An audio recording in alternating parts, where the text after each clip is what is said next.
Varus at Jin the is still moment. up, but I wonder if they think they have enough damage or not. Jarvan Rumble Galio could be a little low, and they have a lot of engage. So he had such a pop-off Kai'Sa game in Game 1 yesterday. Throwing that in here, even if it's not a perfect traditional Kai'Sa comp in the lane, could be a little difficult. They're hoping he pops off in team fights. A lot of dive potential on their side too. Definitely a lot of flexibility here. So game number 1.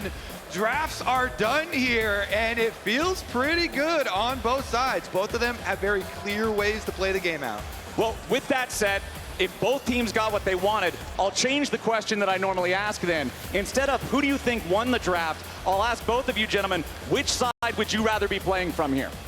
Well, that's a great question. I like the straightforward nature of any team compositions because the snap engage, I think, is stronger than anyone else's snap engage. If I look at DKS, maybe they can get a nice wall stun, but everything else is a little bit less reliable because it's dodgeable or has to be conditional. So I like the straightforward nature of FlyQuest team comp. Yeah, I think I do prefer their side as well. Maybe we have some bias leaking in here, chat, for both of us. The nice thing about predicting drafts in FlyQuest is 80% of the time they win the game no matter what. So you can just say that you like their draft better and you're going to be right 4 to 5 times. Well, we're about ready to get into the Rift and see who's going to emerge victorious here in this first one. FlyQuest's heavy favorites in this one after their upper bracket final was already a 3-0, but VKS came out swinging yesterday, and we're going to see if they have what it takes to bring it to FlyQuest here in the arena in Dallas today. And I will say, Flowers, if you allow me a small caveat, okay, a lot of determining the value here of the draft depends on how good is Trimby going to execute with the Poppy, because Poppy value is something that varies widely depending if you can get the counters on the engages for Wukong and Alistar. If you can get a really valuable Poppy ultimate that ejects multiple people at a team fight, then that thing could just win you objectives by itself, or win you team fights by itself if it's allowed to stuff some of the engages. Level 1 seems to be standard lines of scrimmage being drawn, with the exception of Bwipo placing that ward halfway between the top 2 turrets there on the side of VKS to get an idea of whether or not there's some very early swap shenanigans going on, sending the AD carry solo top instead. But it looks like things appear to be normal for now. Absolutely, and I want to see the way FlyQuest comes out in this one, because if you remember back to the last time these teams played against each other with FlyQuest 3-0, that game 1 was incredibly slow and controlled. It was a big scaling draft for FlyQuest, and it was 1 kill to 0 all the way to 15 minutes into the game. So is that going to be the case? Because I know Trimby afterwards talked about how they were a little bit hesitant, they played a little bit slow, and they weren't expecting FlyQuest to be so disciplined against them. So I want to see if either FlyQuest plays more aggressive now that Bwipo's in and might try and push the tempo on Cassante, or if VKS can use some of this Galio push or the engage, the surprise engage from the support Poppy to try and make things happen early. Nice little movements from Quad so far in the opening. That's a flash. Yeah, immediate flash coming out from Busio there, though. The Alistar almost always taking the Hex flash. You still have that tool to utilize from the brushes. So Busio just trying to go for the level 1 summoner spell for the extra pressure here to give himself and Masu first to level 2, as now the headbutt pulled again for the engage. Just quick bursty trades from the duo. And they do know, as you can see, you know, they had the ward on Raptors, and so they have the timing on Jarvan. So Busio and Masu know they've got some time to go a little bit aggressive down here while Jarvan is still clearing towards them. And then they should be able, you know, to predict the timing that he could possibly gank. So a couple more options to them. They should know around. He's on bottom side camps at the moment. Inspired is coming as well, but he is definitely clearing significantly slower so far. And you can already see in the top lane, knowing the pathing of where Jarvan was, Bwipo's going for an early proxy. They have mid-prio, they know Jarvan's bot. They know their jungler's the CEO of full clear, so he's taking his time on the bottom side. But Bwipo just trying to get a lot of pressure, always trying to make the other team respond to what he's doing. And speaking of pressure, Quad has been putting that on in the mid lane here early. Already made Miru take his first back, forcing those early potions, utilizing the lane bully power of the Annie with all the range on the auto attacks, with that range versus melee advantage, just being able to force the Galio out of lane during the first couple of levels, as we will see Disamus down here on this bottom side river, waiting for the Scuttle Crab to spawn as Inspired finishes up his full clear. And it definitely is worth noting that Quad is running the Electrocute version of Annie, the big burst version. He was one of the ones that was actually a pretty big fan of the phase rush Annie at MSI and has played that version a lot. But into the Galio here, into this composition, he is just going for the upfront really big burst. And that electrocute is also benefiting him in lane. Now, it means that you do give up some of the defensive options of the phase rush and the extra move speed there.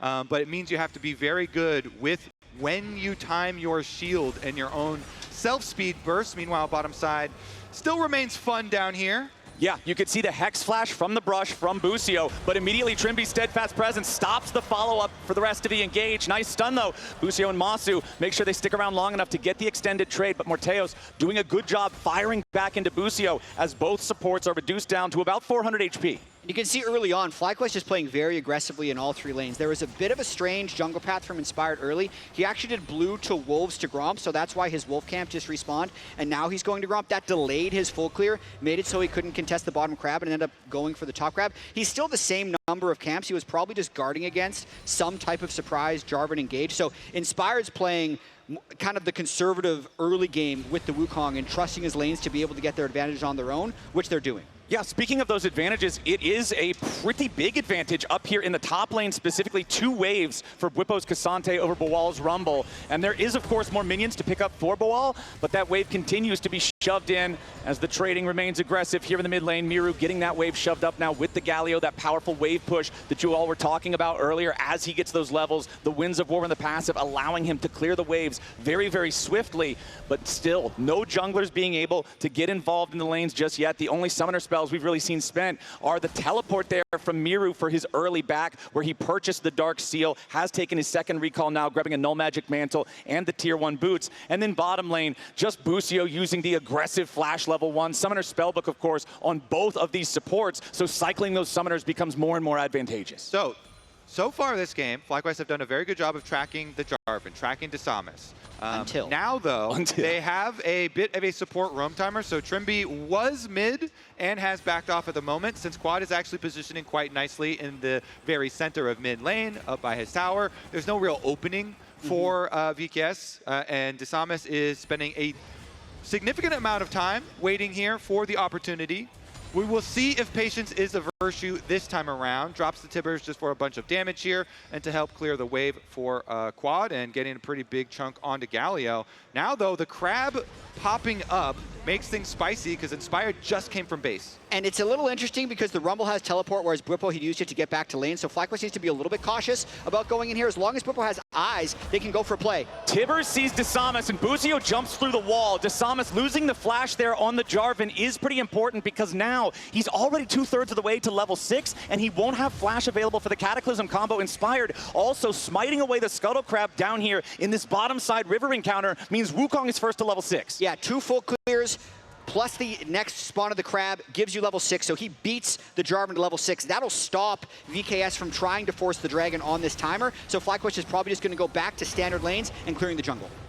And I would say this being the current state of the game has been quite good for FlyQuest. They've been able to track the Jarvan so much early on. There was no early, like pre-6 ganks where he's blowing flash or anything. And as you mentioned, Inspired being able to get to the level 6 first here on Wukong is quite significant for them as a team. Now you get access to the ultimate flash possibilities here for the real threatening all-ins from the side of FlyQuest. And in 25 seconds, you have Grubs spawning onto the map. So we'll see if we do get our action then.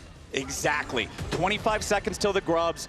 Both solo laners from both sides, and also both junglers, all have these ultimates ready to go, with the exception of Quad, who still has a little bit of the cooldown timer left on the Tibbers, as the Grubs are just now about to spawn. And you can see Quad and Inspired are around the area, but Desamas heading back out towards it as well, and Trimby is also here. And I also feel like it's time for VKS to try and get Rumble away from this Cassante. Bwipo has built double null magic, so he's really trying to void the damage that he brings in. But FlyQuest with a surprise 2-man bot while Grubs are up to try and get some damage on Miru. Yeah, Miru in a little bit of trouble here. Does take quite a bit of burst damage as Busio blocks his Justice Punch for the disengage. But with FlyQuest having 2 men in the bottom lane, VKS knows they have an advantage up here around the grubs. They're already going to secure grub number 1, but it's FlyQuest using a teleport, ready to try to take the fight. Could turn into a 4v4 here very swiftly, as now they engage. Inspired goes in. Trimby's going to be the first target. Inspired hasn't found anybody here just yet, and he has to flash away. Disamas tries to get the counter as Bwipo duels with Boal here on the top side. Trimby still alive.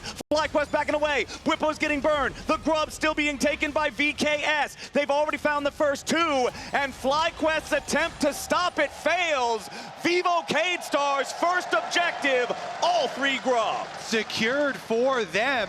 Honestly, the only thing, they don't even lose mid priority either. They can just walk right over, collect that wave as well. So nice little fight from them. Decent amount of damage. They were able to push Inspired off, as well as get him to blow that flash. So greatly reducing the big wombo combo possibilities there. VKS holding strong here early on. Yeah, I feel like they may have underestimated their damage. I wasn't sure if Quad could get in to actually follow up with Inspired, but it was pretty much just the Wukong Annie that were able to participate in that fight. Masu would be a lot of their sustained damage, and he was locked bot lane with the Galio, not to mention Cassante was trapped with Rumble, so it was really just 2 people trying to stop those grubs. And you see the value of Rumble Ultimate having such long range here, you know, able to add a bunch of damage, and kind of also still be able to dissuade Bwipo from approaching and getting close at all. So definitely some good value there from Boal. And speaking of value, I believe that was also Summoner Spellbook Exhaust from Trimby onto the Wukong. That's big. Wukong ulti gets shut down very hard by that Summoner spell, and being able to stop that Wukong Annie combo, when it's like you're saying, Jat, if those are the only 2 champions going in, and one of them has a pretty powerful debuff, that can be a big game changer. So FlyQuest not getting what they wanted there with the attempted punish. Yeah, so it's likely the exhaust that probably stopped him from having the fatal damage. And this is similar early game pace to the first time these 2 teams played the game 1, but I will say that last game 1 with an Ivern in jungle and the Relia top lane was much more of a scaling draft for FlyQuest, so I feel like VKS is okay with this pace of the game, because this is a situation where if they do get that one good fight and Morteus' Kaisa can end up getting a couple kills like he did yesterday against 100 Thieves, Vivo Cade Stars would be off to the races. Yeah, definitely has a lot of possibility of carrying there. Morteus has done really well for being a rookie here, and this is international competition, so nice stuff from him. I will say, Masu has a very good record on Corki for FlyQuest. In fact, a perfect record. That's pretty good. So he's also feeling pretty comfortable here, and they're about to approach, you know, their first item spikes on those AD carries. So we'll see if the Trinity Force for Masu ends up being a point where FlyQuest also then want to use that to fight off of. So one thing that we talked about with that last series, that upper bracket final that we saw between these 2 teams, it got to 21 minutes, and there was only 1 kill on the board. We're already up to 11 minutes into this game with first blood still yet to be claimed. No dragons claimed by either side yet either, and that means that we're going with another super slow pace. It's a 400 gold lead for FlyQuest, but it's all 3 grubs for VKS, and they're starting dragon number 1 here finally. And I think FlyQuest might want to fight this. It'll depend on if they find a good angle, because they do have completed items on the Annie and the Cassante, but it looks like Inspired is probably just going to walk this one out without his flash, isn't willing to call and engage. Honestly, great early game then for VKS, grabbing those first couple of neutral objectives as FlyQuest tried to contest the first, failed to find anything of value, and then strictly concede the second. Yeah, vision control means so much. When you have priority early into the river here for VKS, and Busio walking from base means it's very difficult for FlyQuest to walk in. I think that's a good vision toggle from the observers there to show some of the difficulties. And then you have to walk in past a Poppy and a Galio here. And so VKS do a very good job, not only on the Dragon, but then they rotate their resources over to bottom lane. They get a turret plate here for Morteus. He's going to get 2 turret plates knocked off as Trimby tries to delay Busio's entry as well. And yeah, that is 2 turret plates. Equalizing the gold in the bottom lane. The Galio's caught back up. They have 2 objectives. They're even in gold. This is a success in terms of early game for Vivo Cade Stars. Makes it very exciting because you know that a lot is going to come down to executions within the team fights here. When we do get our explosive team fights on single item completions, which are really rolling in now. The Trinity Force I mentioned earlier, that one is completed. And you already had the Malignance and the Canic Rookern done here for Bwipo, which by the way, since it's both AP solo lanes there for VKS, it is a really good rush item for Bwipo. Makes him very, very tanky and go in, use the shield, and then try and back off. Does get a little bit burn damage on the way out, but will work against either side lane that he ends up matching into later. Yep, and you can see the second Trinity Force is close to being completed for the FlyQuest side here on Inspired's. Wukong on the other end, though. Kraken Slayer done for Morteos, although now the fight quad getting caught out here. The burst is down, and so is the mid laner. Morteos with the rest of VKS. A double kill for the AD carry to start this off. And that's the pop-off they were waiting for. When Morteos can get a couple kills, he took over the game yesterday. Once again, they find the right angle. That was a numbers advantage in the river, punishing both Quad and Busio. And that is just Quad walking into danger there. They actually had seen the Galio walk deeper into the river preemptively. And so, yeah, you see this on a ward, Miru. So FlyQuest have vision of him. Quad is down there in kind of no man's land. It's the danger spot of mid lane. Busio tries to come save him, but it is no hesitation from Vivo Cade Stars. It is all in. It is instant follow-up for Morteos. And we have seen this before. When Morteos Kai'Sa gets fed. Spells just trying to get away from this. FlyQuest are playing with disrespect towards VKS. They are messing around, and they are finding out. You can see Trimby also talking about his past experience with Inspired, trying to get some revenge. Inspired wants something back here with this Rift Herald spawning soon. They just lost a fight, don't want the game to get out of control, but they're in river looking for a fight. Hold on, a TP's coming in from VKS. Whippo with the flash over the wall, trying to stay alive. Disamus ready to follow here with the EQ, but Busio is going to be taken very low. Inspired finding the Cyclone onto 2 now as well. Into the fight goes Whippo, forward with the Pathmaker. All out, all in, all the way to VKS's heart. FlyQuest will kill all 5! And it's a quadra for Masu, 7-0 Corki.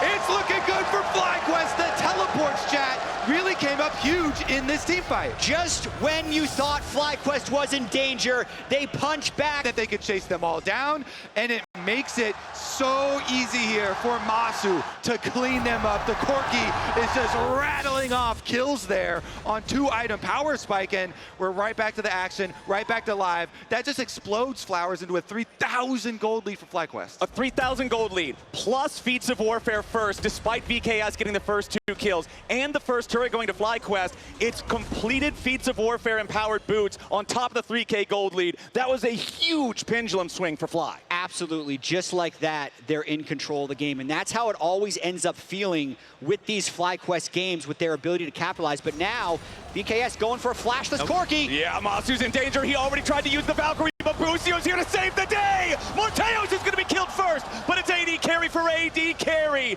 VKS get what they came for, but it takes a heavy toll. Boal versus Whippo off on the side here at the same time. He's looking for the angle, but Trimby is ready to defend his top laner. Whippo's not done yet, as the blast cone can't be taken. Busio's ready to follow. He goes in, but he's ejected, but the rest of the team is not. Quad takes the kill, 7-3 FlyQuest. Okay, how much work is Busio doing in this game? Did you see that defense of his AD carry? Masu with no flash on Corki in the mid lane. Busio comes in, and he looks like the true hero there, because they 2v4 are still good for one. They go 1-for-1 on AD carries.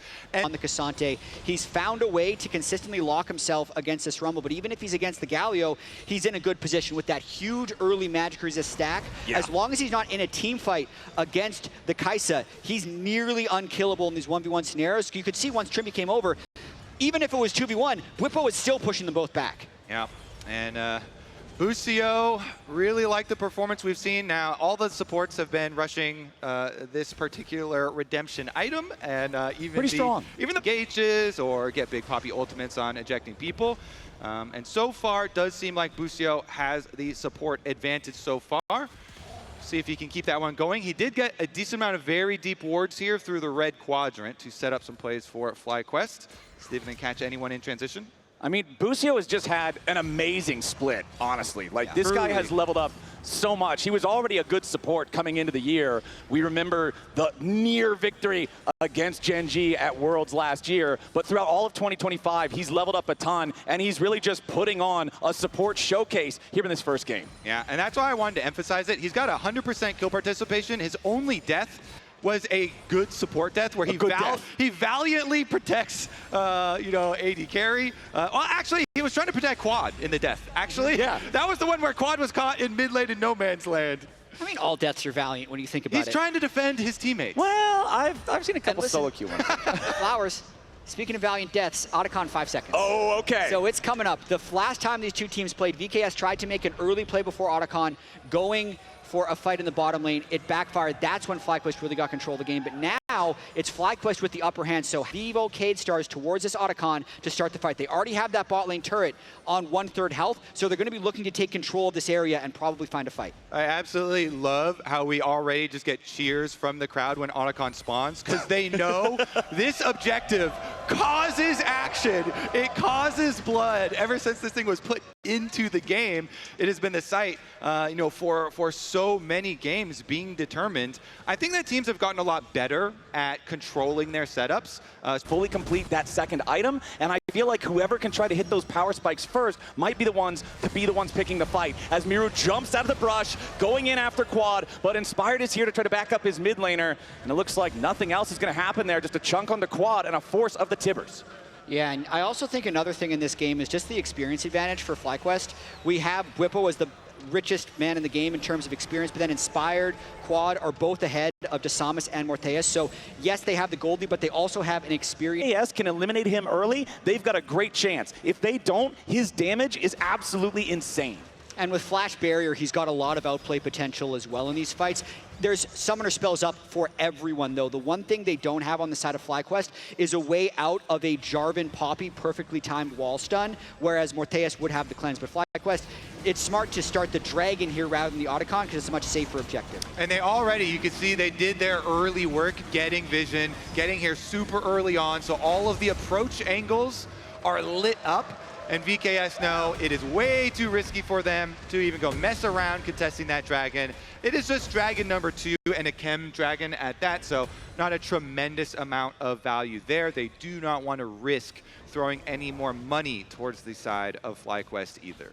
And at the same time, Whippo goes top, and as we've talked about the entire game, Whippo's build is very scary for these AP champions to deal with in the side lane, so as soon as he shows up, Miru has to back away. Despite the fact that that tier 1 turret is so close to death, he just doesn't have enough damage to take the thing all the way out. It hangs on with, that's got to be a few hundred HP up there, as the rest of FlyQuest remains on the bottom side. Baron still isn't alive for another minute and change, so that means Otacon still is the great focus here for both sides, as FlyQuest will once again move into the area and start removing the vision.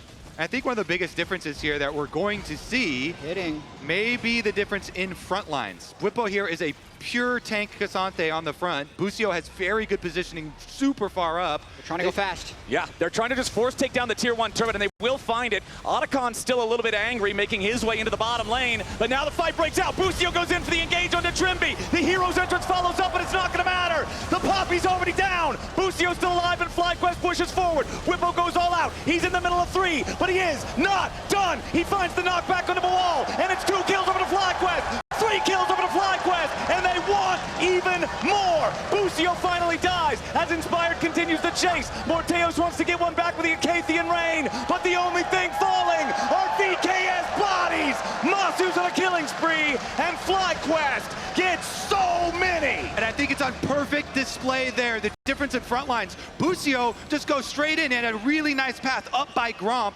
As the tower is going down and the teleports are coming in, he engages the fight, and Whippo immediately follows up too, which makes it very easy for the FlyQuest backline to just murder the rest of these VKS champions, and FlyQuest reward will be the Otacon afterwards. You thought that experience advantage was good now. They're gonna get some extra flowers and boost the power of those petals. Big swing in the game for FlyQuest, 9 additional petals with anti-team compositions as well. The team that goes first often wins. The fast rush on the turret, I think, caught Vivo K-Stars off guard and means Miru had to back away immediately. And then watch how Masu is untouched here because of the front-to-back nature of the way FlyQuest initiated. Yeah, very nice stuff there. You can tell Busio on the Alistar, he could just go for the flash play onto Trimby's Poppy. And since he has Alistar ultimate, he just pops it and he's way more durable on the front line. As we say, chasing through rest. He does die in the end. It is in sacrifice. After he dies, they also get the flash off of the Kaisa, which is very valuable. Plus, they end up still killing the Galio here. So now we'll take a look at the movement of your resources here for FlyQuest over to the Baron. Plus, Kobe, Busio directly answered your question about the value of Keeper's Verdict. Trimby was channeling the ulti as Busio flashed forward for the Pulverize, interrupted it, and completely zeroed it out. Yep, and then they just delete him off the map. So very big stuff there. And now you're sitting with 8 kills on Masu, and the gold lead just getting even bigger on him. Plus, Inspired, the most valuable player of the entirety of the LTA. They're going for it. Quad with the flash engage. Desamas is your target. Inspired, ready to jump over the wall with the clone. Second stun coming in from Quad, and a bonk over the head. Jarvan's dead. FlyQuest, 12 kills to 4. And now with the enemy jungler dead, the main engage out of the picture. They're going to continue going in even more. Busio, headbutt pulled there onto the wall, but the follow-up isn't close enough. Inspired wants the Cyclone. Finds it, but again, no follow-up. Morteos has the killer instinct over the wall, and Quad takes him out. Trimby's about to die now, too. Masu with a bounce forward. The big one hits, but he needs one more shot, and he finds it. Masu with yet another kill. FlyQuest, merciless with their advantage. They are so strong right now, and they are pressing this advantage. They're going to look to take probably 2 inhibitors, maybe even more. First inhibitor turret is down. First inhibitor down here in the bottom lane is your target. Miru tries to get away. Justice Punch interrupted. Quad doing so much damage alongside Masu. Miru's already out of the picture. Desamas respawns to drop the Cataclysm, but he can't find a kill. Boal drops again. FlyQuest have made their way onto the Nexus turrets. VKS are scrambling, but they cannot find any sort of a response. The first Nexus turret is already down, and so is the second inhibitor. FlyQuest continues to push. Trimby steps up to try to stop them. Morteos is back alive, but Trimby is dead. Desamas will join him. A double kill over to Masu. Morteos dies too. FlyQuest in this game so swiftly. 19-4. They'll slam game 1. And just like that, they end the game. 12 kills for Masu. What an explosive ending. And Masu will keep his undefeated Corki record alive, now 8-0. FlyQuest after game number 1, really turning it up. Usually I really like the Renata pick into dive, right? Yeah, because she just absolutely stuffs what you want to do. However, because of the lack of really hard engage on Cade's comp, I like the Rel coming through, and we'll see what Busio wants to lock in against that. I mean, you can play the Renata and play for the disengage, but then if you fall behind, you have no engage. Yeah, that's just, you're just waiting. You can't need a backup plan in case you fall behind. There's no way back in. Yeah, exactly. All right, but and it is Leona insta-locked. Yeah, exactly. So they wanted some more engage for themselves. FlyQuest and VivoCade, neither of them lacking for engage options. So I got to ask the crowd, because I heard some loud VivoCade fans make some noise and think VivoCade won draft. I'm telling you, they showed up in Dallas, but where's the FlyQuest fans at? Make some noise and think Fly won draft. A little louder, slightly. It might be a little bit of a bias. It might be slightly. A lot of draft experts out there. Yeah. But still, shout out to VKS fans who did show up today. Yeah, and now we will see what casters think of the draft. Failing on the VKS squad. How are we feeling about this? I'm feeling like VKS just power picked the Sivir very early. It sent the draft down a bit of a front-to-back rabbit hole. I still do like the fact that since FlyQuest is such a disciplined team, VKS not having that many really hard engaged tools, I think FlyQuest should be able to maneuver around that pretty well. I'm feeling confident for FlyQuest, but that's more based off of the results of how game 1 ended. Well, I also think it is particularly effective if you can combine Vi with solo laners that can play off of guaranteed hitting skill shots. So Vi plus Talia is super common. You know, you get your seismic shove. So the 2v2 and ability to pick off, especially like Xin Zhao that doesn't have ability to dodge, is very powerful. But also Vi setting up Mbessa ultimates to make sure that Mbessa can guaranteed land the ultimate as well and really layer that.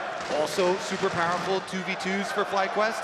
So even though Xin has a good one-on-one versus Vi, if you can combine in a lot of these 2-on-2 situations and skirmishes, I like those options for FlyQuest. And then even if you are scaling, Masu here on Senna with Ghost and Flash very mobile, and scaling into the range with soul stacking is another good out for FlyQuest.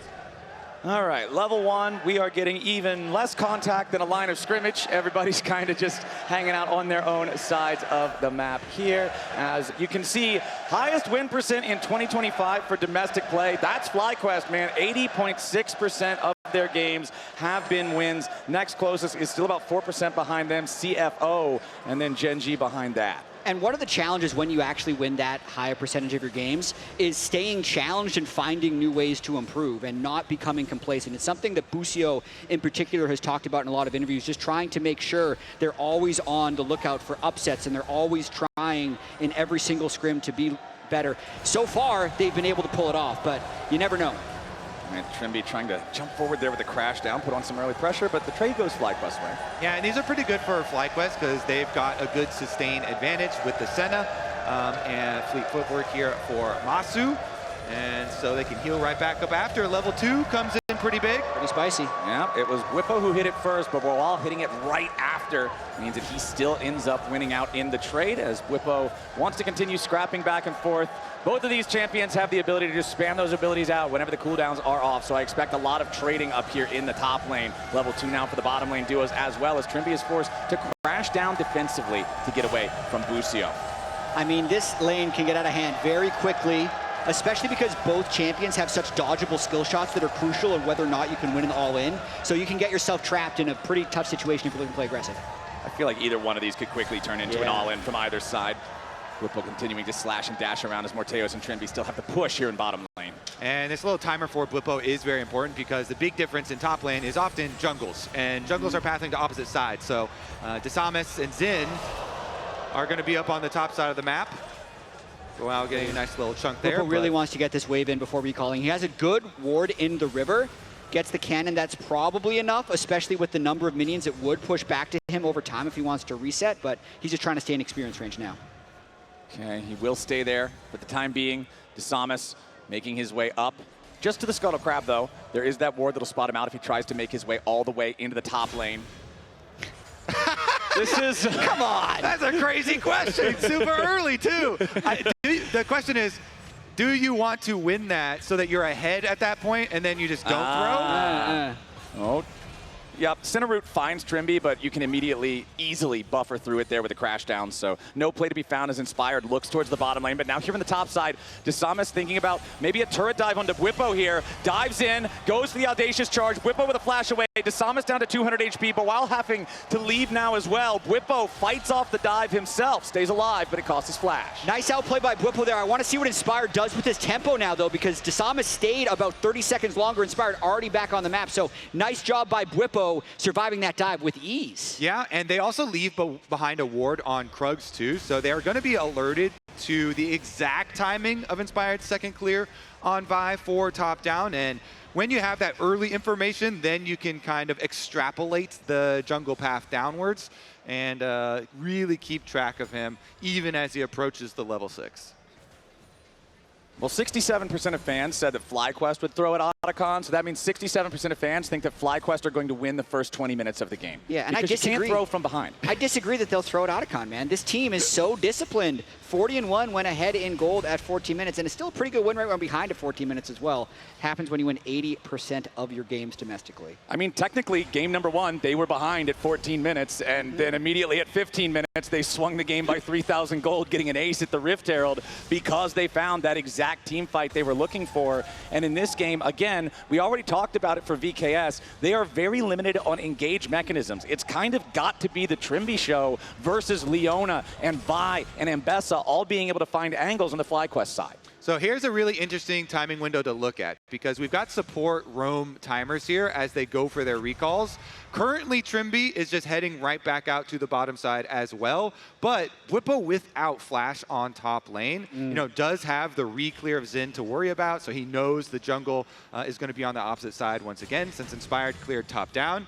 And so he's just letting the Aatrox push him in. The Aatrox does get to level 6 first, but Whippo just playing safe here. He knows, yep, I have no jungle pressure here since Inspired just went back to base, and we have to avoid any possibilities of follow-up because VKS really do want to capitalize on that extra summoner spell burn. Yeah, I'd say Bwipo is keeping the lane in a safe spot right now, trying to get a bit of a trade in before that wave crashes, and there is no dive on the wave. Bwipo doesn't know that for sure, but he's still playing and having the wave in a pretty safe spot, as Inspired is going to be starting up the Drake.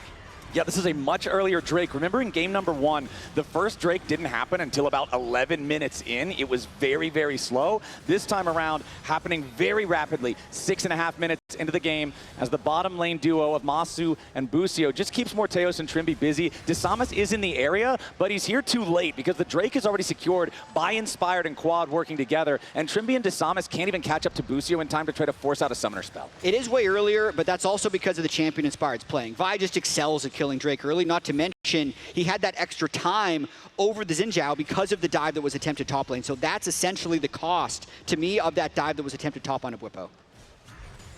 7 minutes in, just a couple hundred gold separating the two teams here. Bwipo and Boal just continuing to trade back and forth every time the cooldowns are up. I feel like that story is never really going to change, especially considering both have the grass procs. Both want to play for that extra dominance in the lane. There's the Zenith Blade on the Morteos after the center root was used to pop the spell shield. Bwipo wanted to go in for the public execution on a Boal. It was a full send from FlyQuest's jungle and solo laners to try to kill Boal, but Bwipo missing the public execution means Boal survives. Yeah, so we were talking earlier about the guaranteeing of that ability if you can just buy ultimate to hold them in place, and then there's no opportunity to flash it. But using it kind of raw up there and just while Boal is ready and kind of watching, can just flash it, does mean that the time that Inspired and Quad used to go over does kind of get wasted there. Yeah, I feel like if Inspired tries to start with it, Boal might just take him into the turret and it dies. But that, likewise to the attempted dive on Bwipo's Ambessa, just gives a lot of time for VKS to make a counterpunch. So it's very easy for them to go for the grubs here, knowing that FlyQuest is likely needing to clear camps and catch back up on the waves. And remember, in game number 1, it was 3 grubs for VKS. FlyQuest even committed a teleport in that game to try to stop VKS, to try to collapse on them as they were taking the objective. That collapse did not succeed. So now, in the second game, it's even easier for VKS to get all 3 of them. Back-to-back games now, full grub control for Vivocade Stars.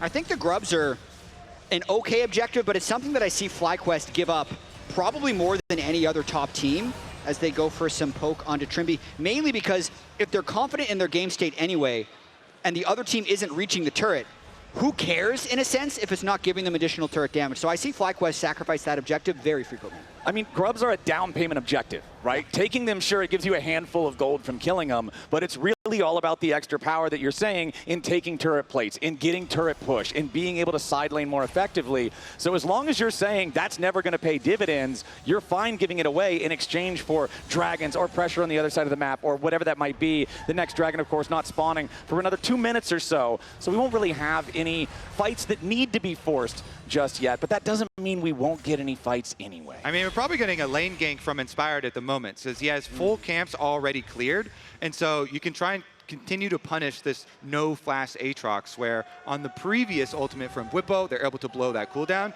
so now they really want to punish it, but once again, Boal here knows that there is potential for a possible aggressive play, so he's been playing fairly safe. We'll see what he learns as well. The Gatko series, Inspired really helped out with a lot of top ganks, and it was catching Boal in situations like this. If he's been able to track the overall state of the game, it's about to pop out. Oh, the Vault Breaker just He was barely ready. missing. 100%, able to track it there and play safe. So when they make the call, obviously Boal, is going to be alerted. So FlyQuest make the call, hey, we're just going to force this now. Bring Busio, push the wave, and go. All right, Busio will probably be the one to start this one off here. Immediate Shield of Daybreak, point blank, can't miss it. First blood over to Bwipo. And then the counterattack, because that was so telegraphed by FlyQuest, Masu knew it was coming. He's backed away from the turret, so they're still going to lose a little bit of turret damage, but it is a clean kill with a no teleport Aatrox being down. And it's traded turret damage because, the successful play on top side does mean they can get turret plates here for Bwipo on the top side too, and then still use the teleport for Busio's spellbook to get back and defend on the bottom side.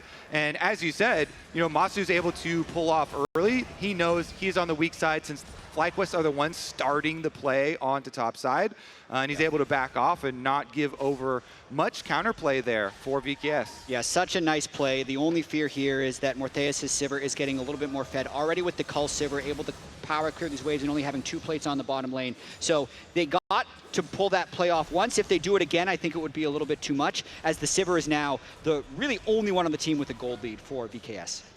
Fed Sivir's never a bad thing to have, but we do have the next Drake spawning in 15 seconds. FlyQuest, of course, securing that first one 5 minutes ago. And this is about the time that the first Drake was taken in the previous game. So if FlyQuest maintains control over these objectives, it could be a sole win condition type of game for them. Yeah, plus with Bwipo having the Eclipse, he's at a big power spike for Ambessa, but I do love this roam timing from Trimby.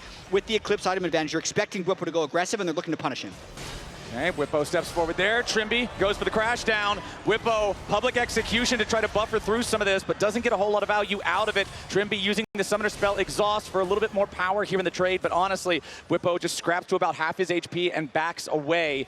The Drake has not been started up yet by either side, and critically, Boal's teleport is now also available. Inspired up here on the top side, Desamas, Trimby, and Boal all on this side of the map. Yeah, and it looks like FlyQuest are fine with just completely sacrificing here, seeing both the support and jungle on top side. Ooh, there's your chain CC onto Miru, but they don't have enough damage despite the Dawning Shadow coming in as well. Now Bwipo continues to defend here in a 1v3 underneath the tier 1 turret as the escape from Miru with a TP to make sure that he saves his own life. There's chaos all over the Rift right now, but nobody's dead. Yeah, Quad was close. He was trying to follow up on it, but as he arrives, Miru leaves with the teleport and does get out. Let's see. Hey, how'd he get out of there? No, it actually looks like Trimby is the one who initiated that pause, so we're going to have tech support check in on exactly what that was. A very exciting sequence in a 1-kill game, as none of these kills are actually converting for either team. Such a close teleport as Kobe's rewatching this on the other side of the screen for Miru to make that escape. Yeah, I don't see anything fishy about the teleport. You know, there shouldn't be anything involved with that, so maybe it's something involved on the top side. Yeah, I was just updated from producers. We have a tech pause to check something with Miru's microphone. So I don't think that can impact a teleport at all, so I don't believe it has anything to do with the previous play, but we got to make sure that the comms are working for everybody here in the finals. Yeah, and I just heard that the microphone is good. They're just getting ready checks, so this should be a very short pause before we get back into this game. Trying to set the stage here. 12 minutes, 43 seconds into this one. A small lead for FlyQuest. A lot of summoner spells just burned. However, with Bwipo being completely out of summoner spells, with this next Drake likely to be where the next fight happens. Okay, so let's get ourselves recalibrated here. Quad, solo on this tier 1 turret down in the bottom lane. We'll be able to grab at least this second plate, as Inspired will start up the Drake. Like you said earlier, Jat, Vi, very, very good at dealing with these objectives with the % HP damage with the armor crush. Very, very swift at taking those down, as Masu and Morteos both just clearing waves in the mid lane, which of course is Sivir's specialty. Dragon still at about 2,000 HP as VKS is on the approach. Busio and Masu ready to try to fight them off as Quad adds extra damage. FlyQuest looked like they were seeing if maybe there was an opportunity to follow it up with an engage, but there is not. Yep, good timing there from FlyQuest, able to burn it down before anyone comes. And a big part of that is that they had the pressure on bottom side. Quad had fully pushed in, they had just chased off the Azir, Mira was coming from base, and so the bottom wave had been pushed into tower, so Quad could come help with DPS on the Dragon. So even though the support and jungle roam timers were kind of close, FlyQuest are able to get their Dragon number 2. Yeah, I got to give an early shout out to Quad so far in this Taliyah game. Both of the Drakes, he's been able to get in mid push and then help Inspire take it down.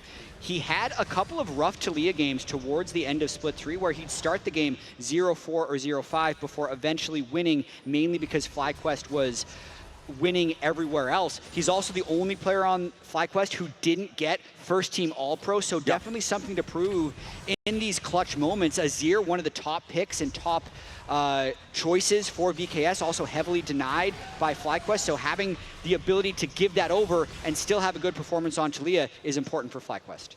Well, the second dragon going over to Fly does bode well for them. One more neutral objective, and they will claim that feat of monster slaying. And we do have the Rift Herald spawning in 20 seconds. Like you guys already mentioned during the pause, it's only 1 kill on the board as we're about to hit 15 minutes. So another very, very slow early game. But remember that the Rift Herald fight was where it all took off in game number 1. It was 2-0 VKS before that Herald in game number 1. After that, it was a landslide for Fly. And we could point out a lot of this prep work. Busio just went into the jungle to get some vision down. They're into the river very early. Inspired is going for a recall right now, though.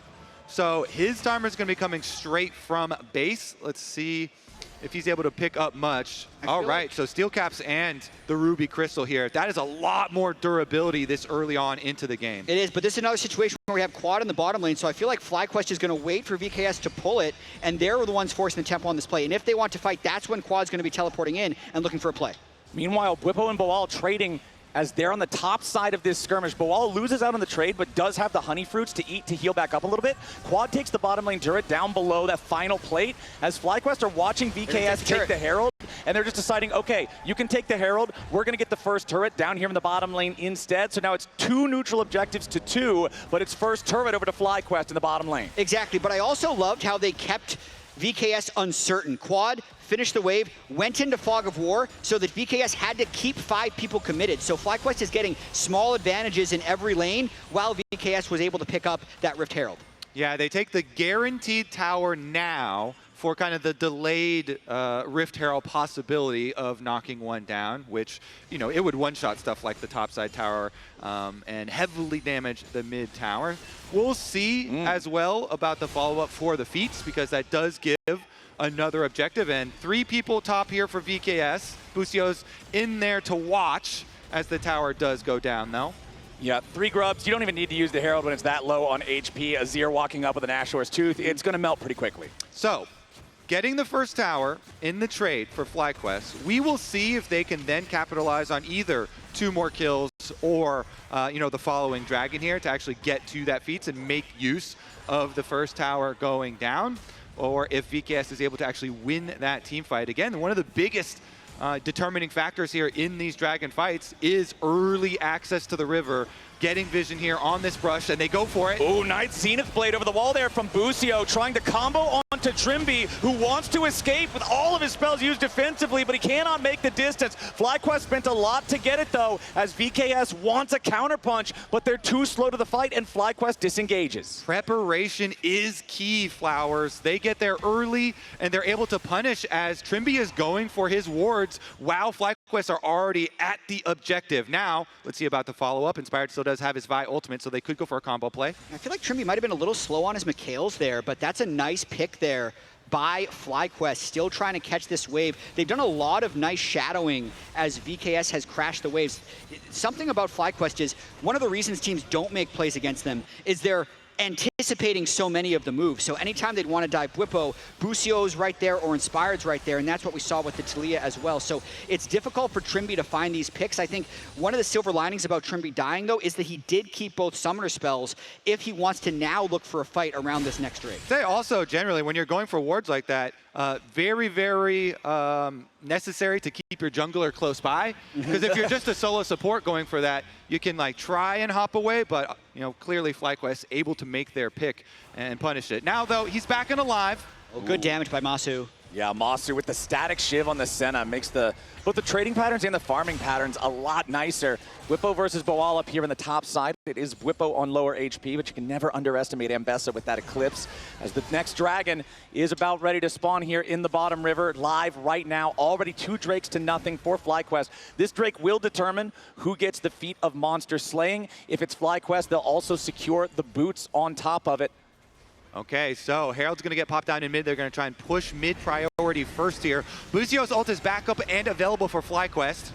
Okay. Nice wall, just block the Herald. Yep, Weaver's wall says Herald has to go somewhere else. Trimby, flash engage, going after Busio, looking to get revenge for the earlier engage from the FlyQuest support. Busio's in the middle of everybody, but Inspired is ready to join. Miru has to disengage. Disamus, Boal, and Trimby. The giant front line of VKS is ready ready to fight, but FlyQuest already claimed the first kill. Big it's fight a coming. 1-for-1 here so far as FlyQuest keeps chasing. Trimby's next to die. Busio gets away. Whipple with a kill on Miru. FlyQuest team fighting is just better. Bilal, seismic shove backwards. He flashes forward to try to kill Busio.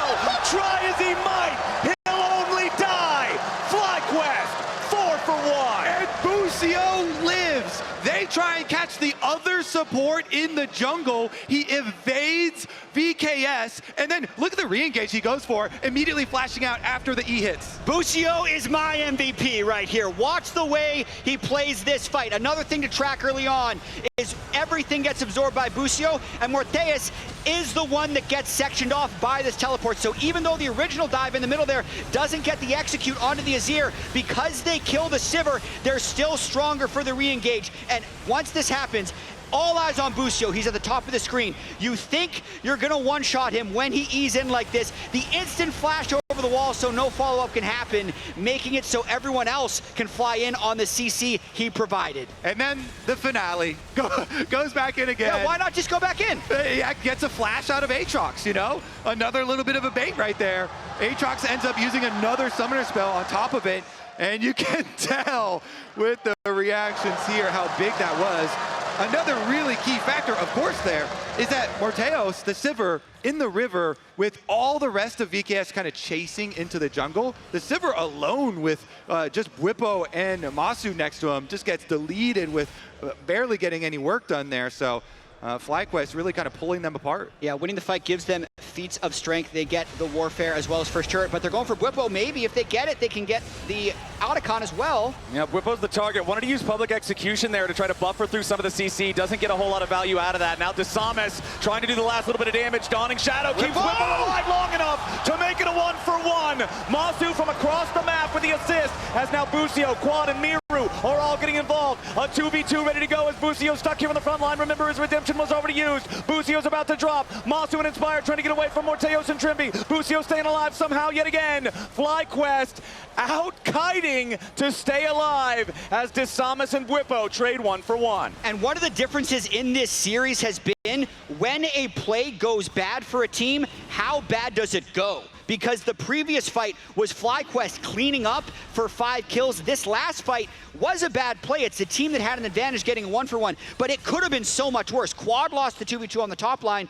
Masu and Inspired lost the 2v2 bot, but they didn't die. They just had to back away, and they'll end up getting the Drake after all is said and done. Yeah, they are currently. Plus, there's a possible maneuver on top side. Plenty of vision for FlyQuest, seeing VKS set up around Otacon. Okay, yeah, VKS crashing down on the Otacon now as Inspired is about to finish up Drake number 3. Soul point. Okay, FlyQuest are hanging around the area. VKS have the Otacon down to almost half HP now. FlyQuest on the approach. Inspired still has to walk up through the river.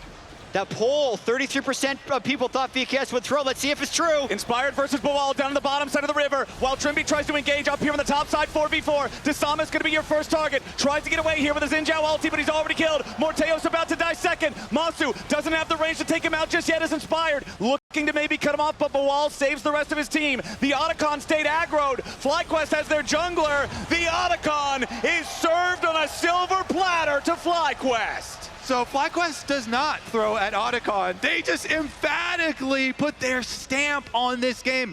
Flowers, that is now Dragon Soul Point, as well as the Otacon, as well as the top tower here. The game just getting blown wide open once again in favor of FlyQuest. Masu at 73 stacks on the Senna as well, liking these skirmishes that aren't fatal as he's stacking up.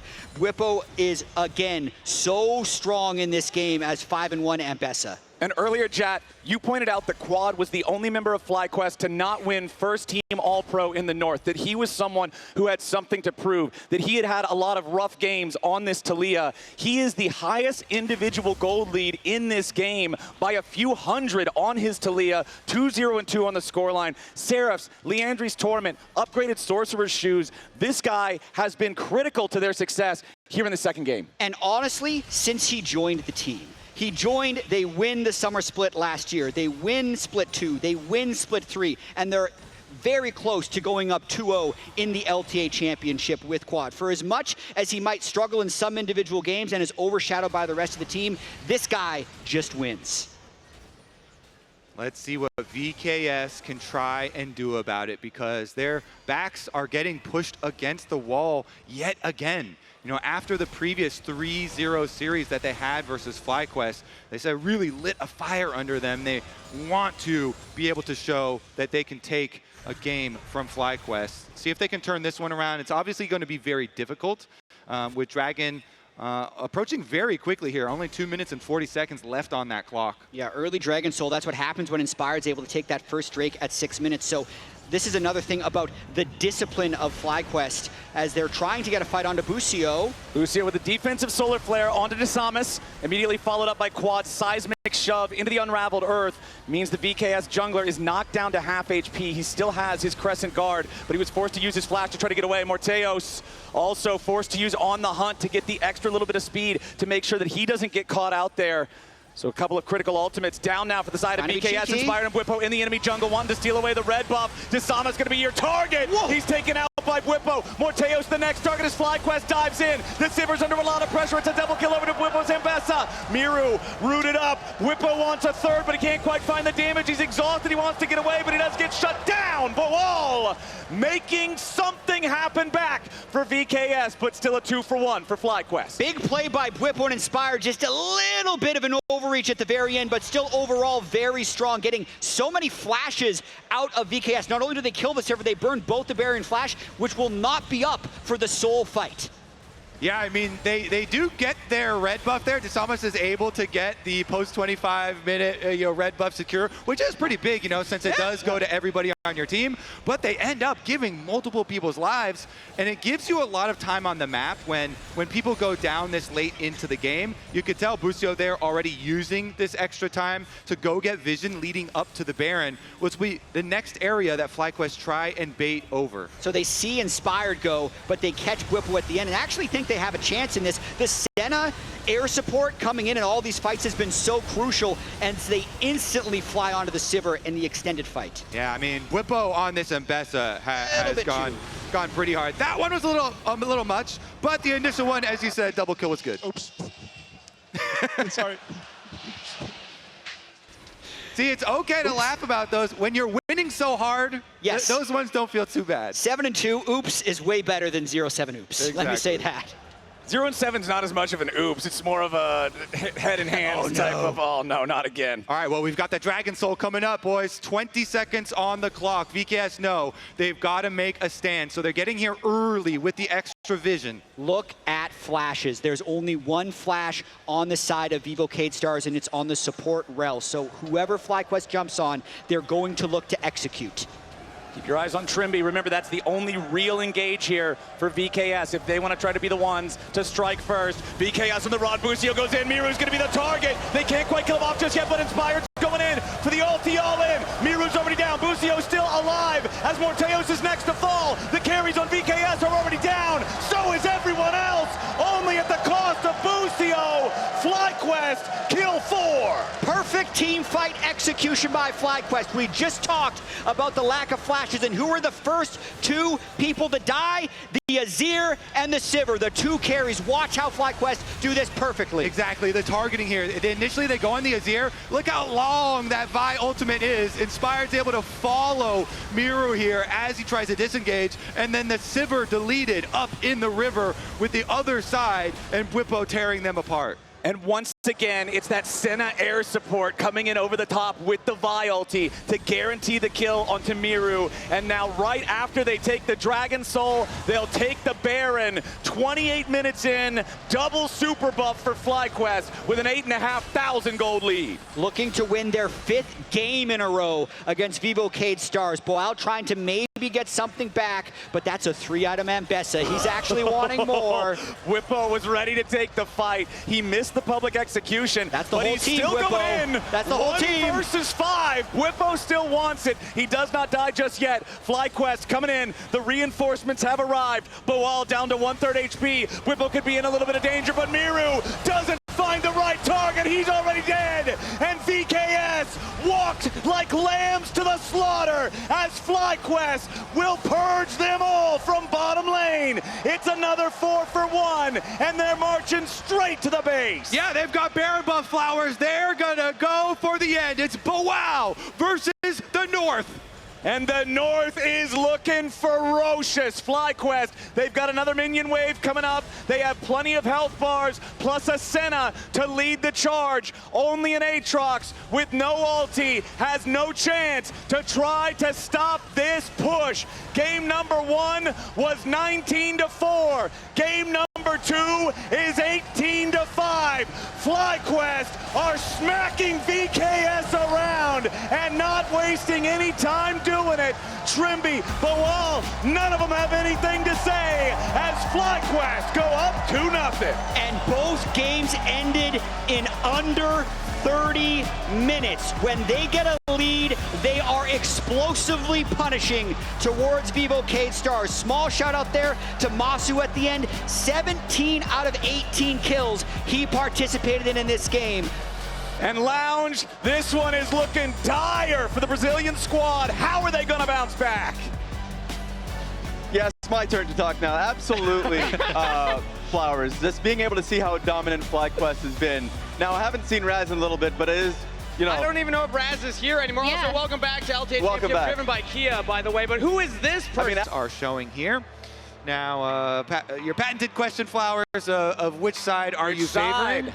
I do favor the stability of FlyQuest, Okay. and this one is looking like a really straightforward for them to play if they can just keep the front to back nice for them. But VKS, this is literally what I asked for. I asked for them to do this, and they deliver. So, you know, I kind of got to hope that it's going to work. The burden of execution is absolutely on Vivocade Stars because FlyQuest has the low engage, safe scaling comp where you need to play with a lot of discipline. I will say though, if FlyQuest take a fight early and lose it in a big way, they won't have the durability or the gold to withstand the dives. So VKS need to play an explosive game, and the onus is on them to make something happen. We know how disciplined FlyQuest can be, because if this is on FlyQuest terms, this is a 0 kill to 0 kill game, 18 minutes into the game, and the first actual fight will happen in Otacon.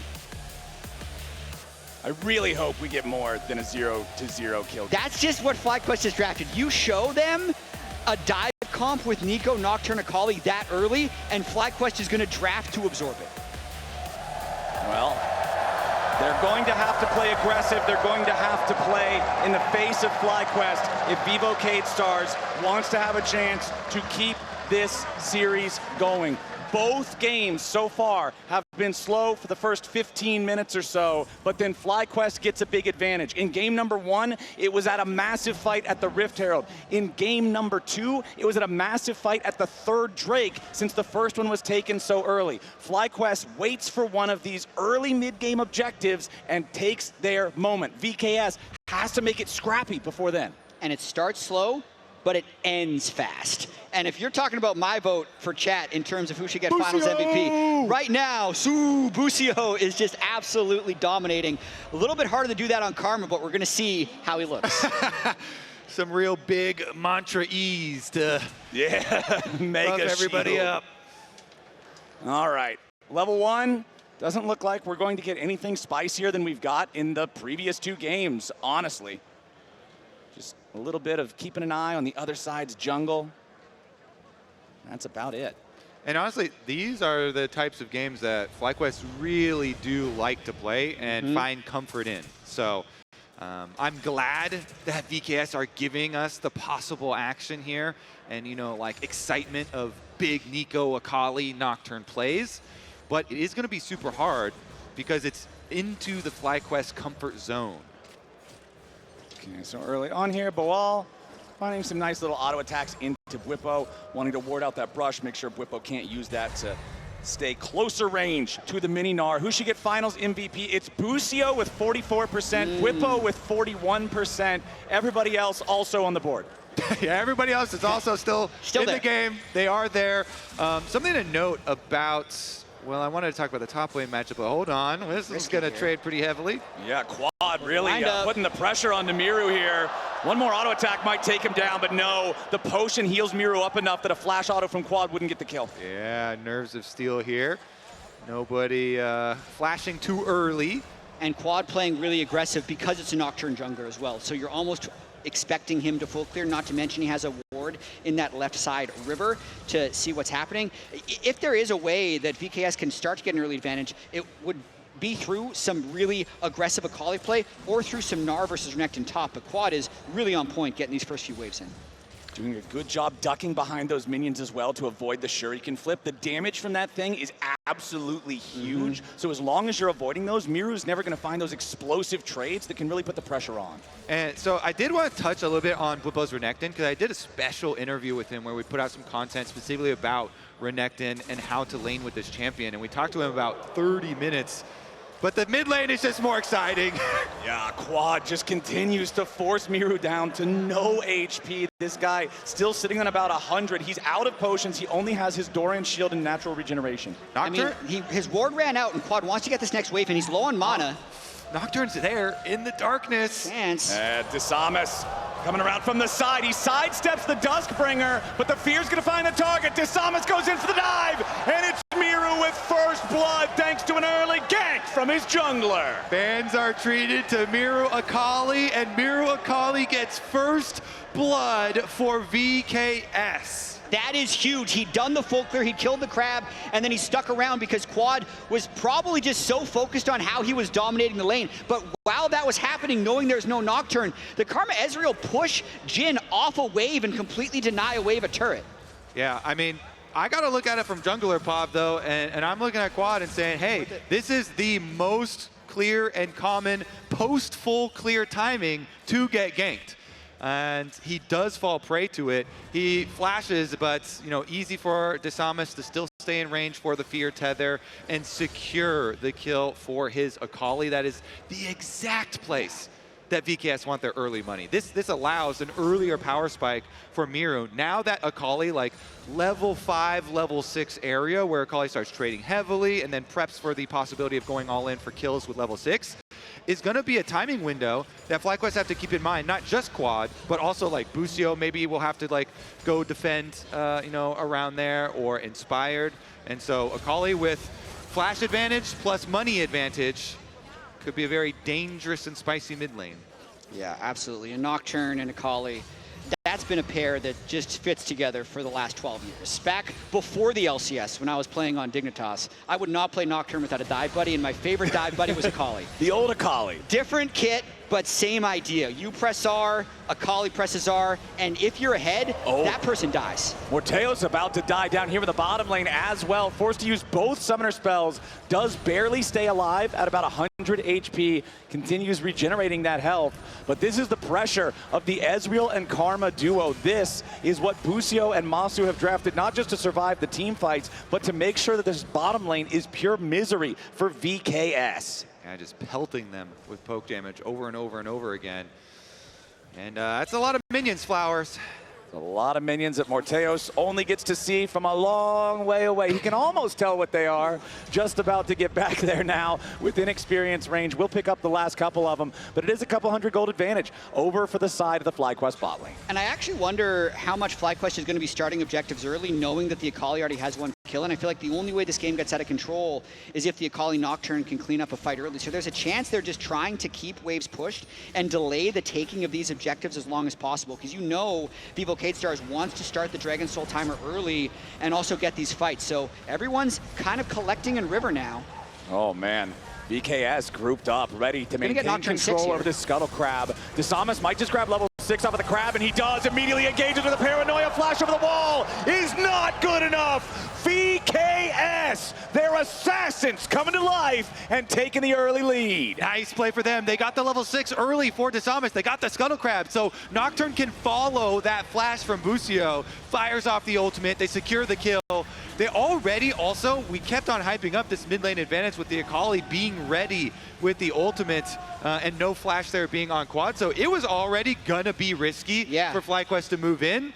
I think it's just very good here for VKS to just pull the trigger, close the trap shut, get their kill onto Busio in addition to his flash. And it's nice to see, as you mentioned, Kobe, Vivo K-Stars willing to pull the trigger because it's the only way that they can advance this game. But I do actually think it's fairly uncharacteristic by FlyQuest. That is a fairly known timing. First crab after second full clear, jungle will be 6, and they're in river. They're going to go for you as soon as that thing goes down, and they'd already started backing away. So nice job by VKS, but both the early gank that Quad died to after a full clear timing, where he probably would normally base in TP if he's playing safe, and not feeling the confidence of being 2-0 up, 1 game away from the LTA championship.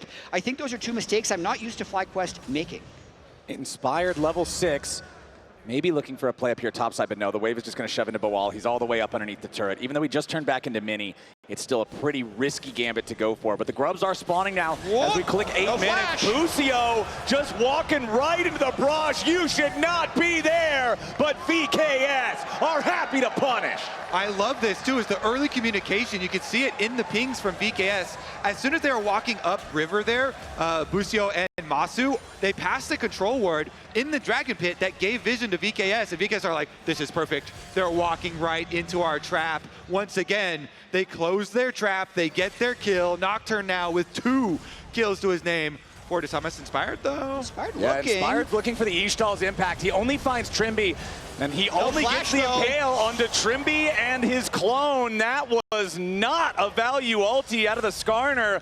FlyQuest just looked completely lost here in the early game. Yeah, I mean, you can tell the idea, the call is, hey, there is no flash on this Nico, so let's try and punish it, but just not coordinated there and not going to be able to have the damage. But this is exactly where Vivo K-Stars want to be in this game. They're ahead of the tempo of the game right now, and FlyQuest is trying to get it back. I mean, even that early gank by Inspired, burning the ultimate and spending the tempo on that gank, isn't the exact game plan of them wanting to stall this out as long as possible, and now they might be looking for something onto Bwipo. Yeah, Disamas is sitting perfectly out of the vision of that control ward in the pixel brush, but now Morteos and Trimby are going to step forward. Disamas throwing the Dustbringer over the wall. Bwipo pops an early Dominus to try to clear out the wave and build up some fury. Gets the stun onto Disamas, but it's Bawal who tanks the turret. Bwipo is assassinated, and VKS won't lose a man. 4 kills already before 10 minutes. Do not sleep on the #1 seed from the South. They already eliminated 100 Thieves, and they are not done with this series yet.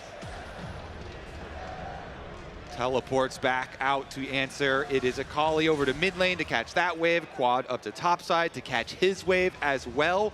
And FlyQuest need to go into damage control mode at the moment, because VKS are snowballing effectively in the areas that they do need to. They're divers, they're Akali, they're Nocturne here, really accruing some nice gold for themselves. And Bwipo, you know, trying to ult and go back in there for the wave. VKS just continue on with the play. We'll see about this. It's an attempted, you know, takeover of red buff side, but VKS pings are over to defend this red buff attempt from Inspired. Inspired wants this, but with Disamas and Trimby both here, with Miru just waiting to collapse. If Inspired tries to fight for it, there's nothing for a Skarner to do, and he just has to scuttle his way out of that enemy jungle, go back, farm some chickens or something. VKS with almost a 2,000 gold lead here early on. They collected the first Drake as well. The only thing FlyQuest have to their name so far is those first 3 grubs. Grubs have a 0% win rate so far in this series, so that's not really worth a whole lot. Just saying. What a useless objective when you're trying to scale for late game, which is really the only thing that I feel like FlyQuest can do right now. I'd say their greatest objective are those 2 tiers at 177 stacks, because they're just waiting for stuff to complete before this game matters. We're going to have a Roa tier Ori. That's late game scaling. They're going to need Manamune on Ezreal, but they're still going for these little bluff plays. He has already full cleared his jungle for what it's worth, but FlyQuest, I think, definitely going to be in a long-term holding pattern here, as this is where Vivo K-Stars want to be in this game. I mean, just look at the item difference in the jungle. It's Giant's Belt and a red crystal versus Stridebreaker fully completed for Disamas. This Nocturne is at a massive point of power in this game. Wherever he is, FlyQuest better not be, because things will not go their way. And where he is going to be near the dragon spawn. This mountain dragon coming up very shortly, and so VKS doing a very good job setting up their vision here. Of course, both teams very well aware that VKS want to make some more picks at this moment. They are in a very good position in the game right now, and so I very 99.99% doubt that FlyQuest would venture anywhere near this dragon, especially because Quad does not have teleport, and he's staying on top side just to farm it up. Yeah, and I also think it's very important that Vivo Cade Stars get these dragons on spawn, because the way they'll break this game and actually win this game is with the Hextech Soul. That's what's going to be spawning the next 2 minutes. So 12 minutes, 30 seconds. You got 2 more Drakes to spawn before that. That's going to be a sub 25-minute Dragon Soul if they're able to take it quickly. Yeah, and the other advantage that they can definitely have towards mid-game could show up in side lanes. So Orianna definitely has a much more difficult time side laning here than the Gnar or the Akali, especially with the Nocturne. Yeah. So I'm curious to see how the mid-game ends up looking with the lead that VKS have. You have to assume that they will be able to open up these side lanes and continue to kind of rinse and repeat here with like Nico plays that get a little crafty. 4, 5, 6, Oh, 7. he flashes forward for the Pop Blossom. Miru dives in right after. Quad's got to know there's no way home except in a body bag. Miru makes it 5-0 VKS. Yeah, I guess, sorry, instant payoff on that. Side lane, it's really hard for Orianna. You get a Nico play down mid lane, and they just, again, go for the instant kill. So much so that Quad was like, well, I'm dead. I guess I'll try and get some minions. I mean, also, I love what Trimby did there. If you're going to pull off the minion trick, be the front minion, because then you're not, like, the can't Cole count the back the minions, ones, he can't count the back ones immediately, and he gets caught off guard. Yeah, this Heartsteel ulti from stack. Inspired, these ultis are uninspiring. They are not accomplishing much of anything. Solo ulting an Akali when nobody else is nearby to follow it up. Miru just shuriken flips back over the wall. You're not even forcing a summoner spell there. Potentially, I feel like he ulted for the Heartsteel stack. It's the only way he's getting one. He got without that Akali 17 walking health. away. Well, you know, that's better than 0 health. They're not winning any fights. Flowers, he was talking about the tier stacks being an objective, so why can't the Heartsteel stack? I don't know if either of these count as objectives, gentlemen. We do, however, have an objective coming up here in about 45 seconds. It is the Rift Herald, and this could be another big thing for VKS to secure to continue pushing the pace of this game, to continue suffocating FlyQuest and not allowing them to scale up and become this defensive unit that can withstand their dive. I mean, every objective belongs to VKS, in my opinion, until the soul fight, unless they overstep or make a big mistake. The biggest thing that I think FlyQuest would hope happens is that VKS commits 5 people so they can get a turret. Like, any way that FlyQuest can try and freeze this gold lead or shrink it, 2,500 will become a less relative gold deficit if they keep it at 2,500 as the game ends up generating more gold. So that's really where they are right now. This early game has been incredibly one-sided in the favor of Vivo Cade Stars.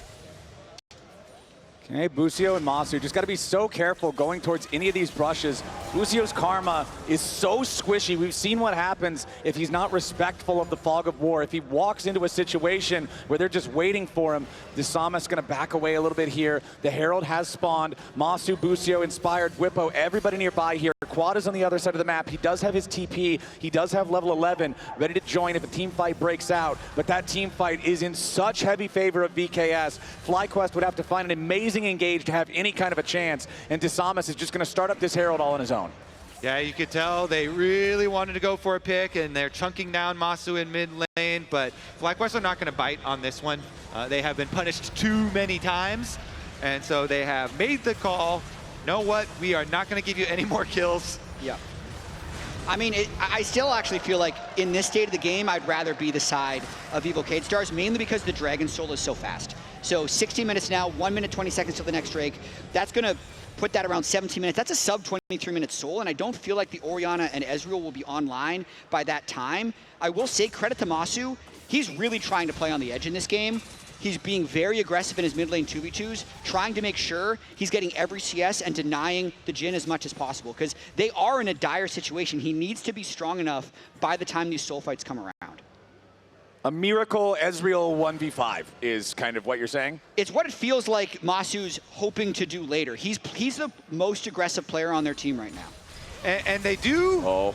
Miru This jumping could be a in. trap. Quad could be in some danger. The shockwave to try to pull him out, but Miru immediately jumps back away, disengages as Inspired tried to go for the Ishtal impact into the Impale. But again, it's another ulti and another whiff from Inspired. And you want to look at a lot of the cooldowns for FlyQuest that are going to contribute to durability. So there's a lot of burst damage, of course, on VKS, and they'll have a lot of offensive power. But once grouped up, FlyQuest want to try and use that extra safety that they have, and they're moving together as a unit. You know, they're the ones with the redemption that is finished. Nico, pretty much always, you got to go for Proto Belt so you can get your Miracle Engage. But Busio wants to add that extra shield, plus the extra, redemption heal, and they work behind their very beefy front line here. I mean, at the very least, FlyQuest is looking for a bit of a contest there. If you do count the items, there's not 2 full core items on anyone from Vivo K-Star, so they might think that this is fightable.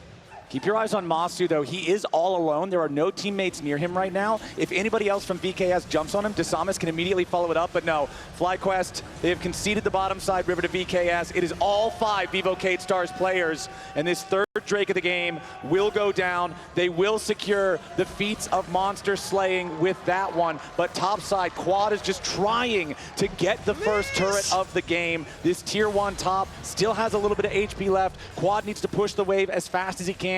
Miru is making his way up towards the top side. The grubs might at least come in useful here for a little bit. Yeah. Boal with his Trinity Force chasing after Bwipo does find a lot of good damage there, but Bwipo gets away to safety in enough time to not be killed. First turret over to FlyQuest. Yeah, I think that the correct call is to go for the guaranteed money and the cross-map trade on the top side to get the extra funds into your Orianna.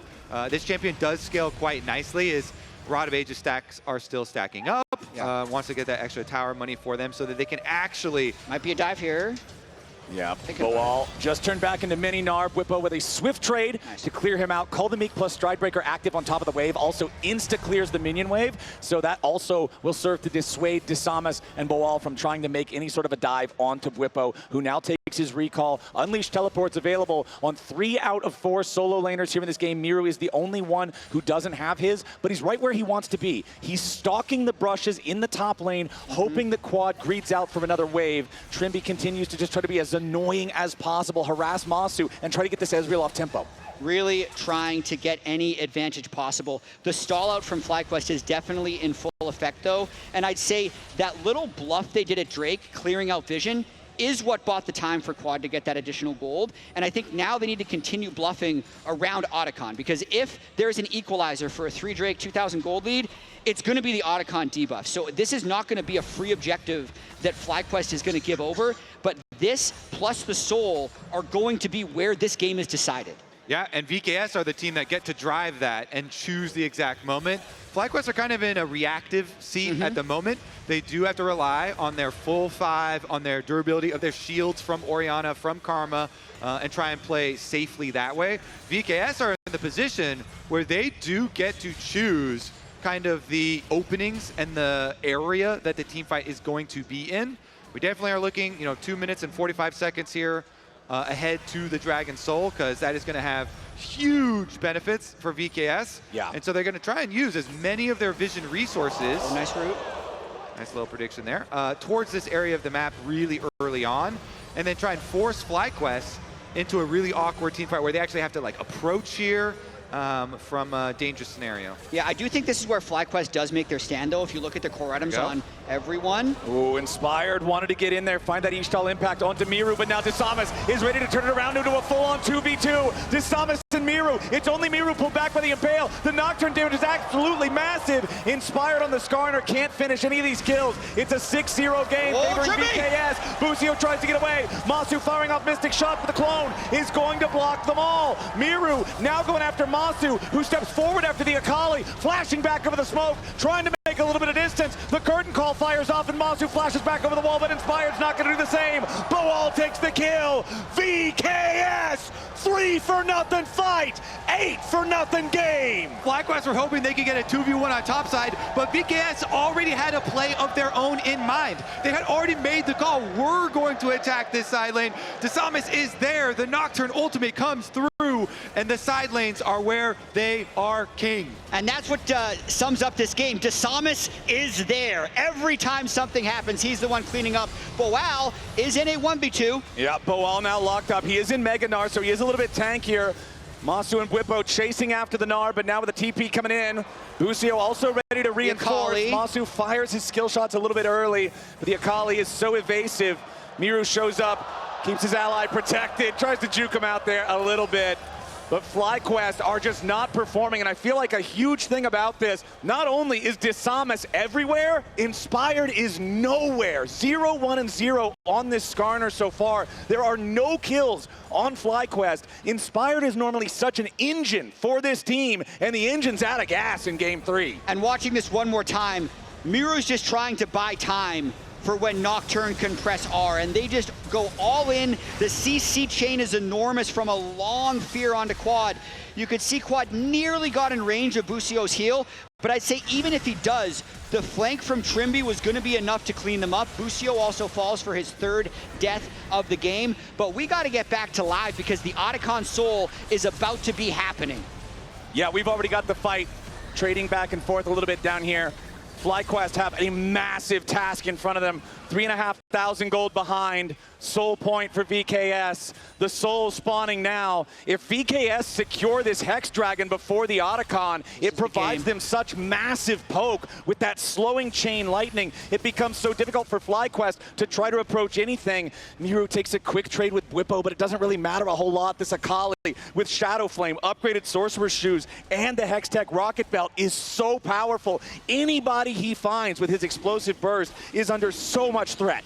And you can tell, they think it's going to be on Masu. They've got the Knight's Vow from Inspired on Masu. They're going to try and do everything they can to keep the Ezreal alive. VKS, they're burning it down, though. Here we go, immediately. They're on Target Masu. onto FlyQuest. Masu's going to be your target. He's not quite dead yet, but there he goes. FlyQuest bottom lane already down. And VKS have found exactly what they're looking for. Quad's the next to die. A double kill for Miru.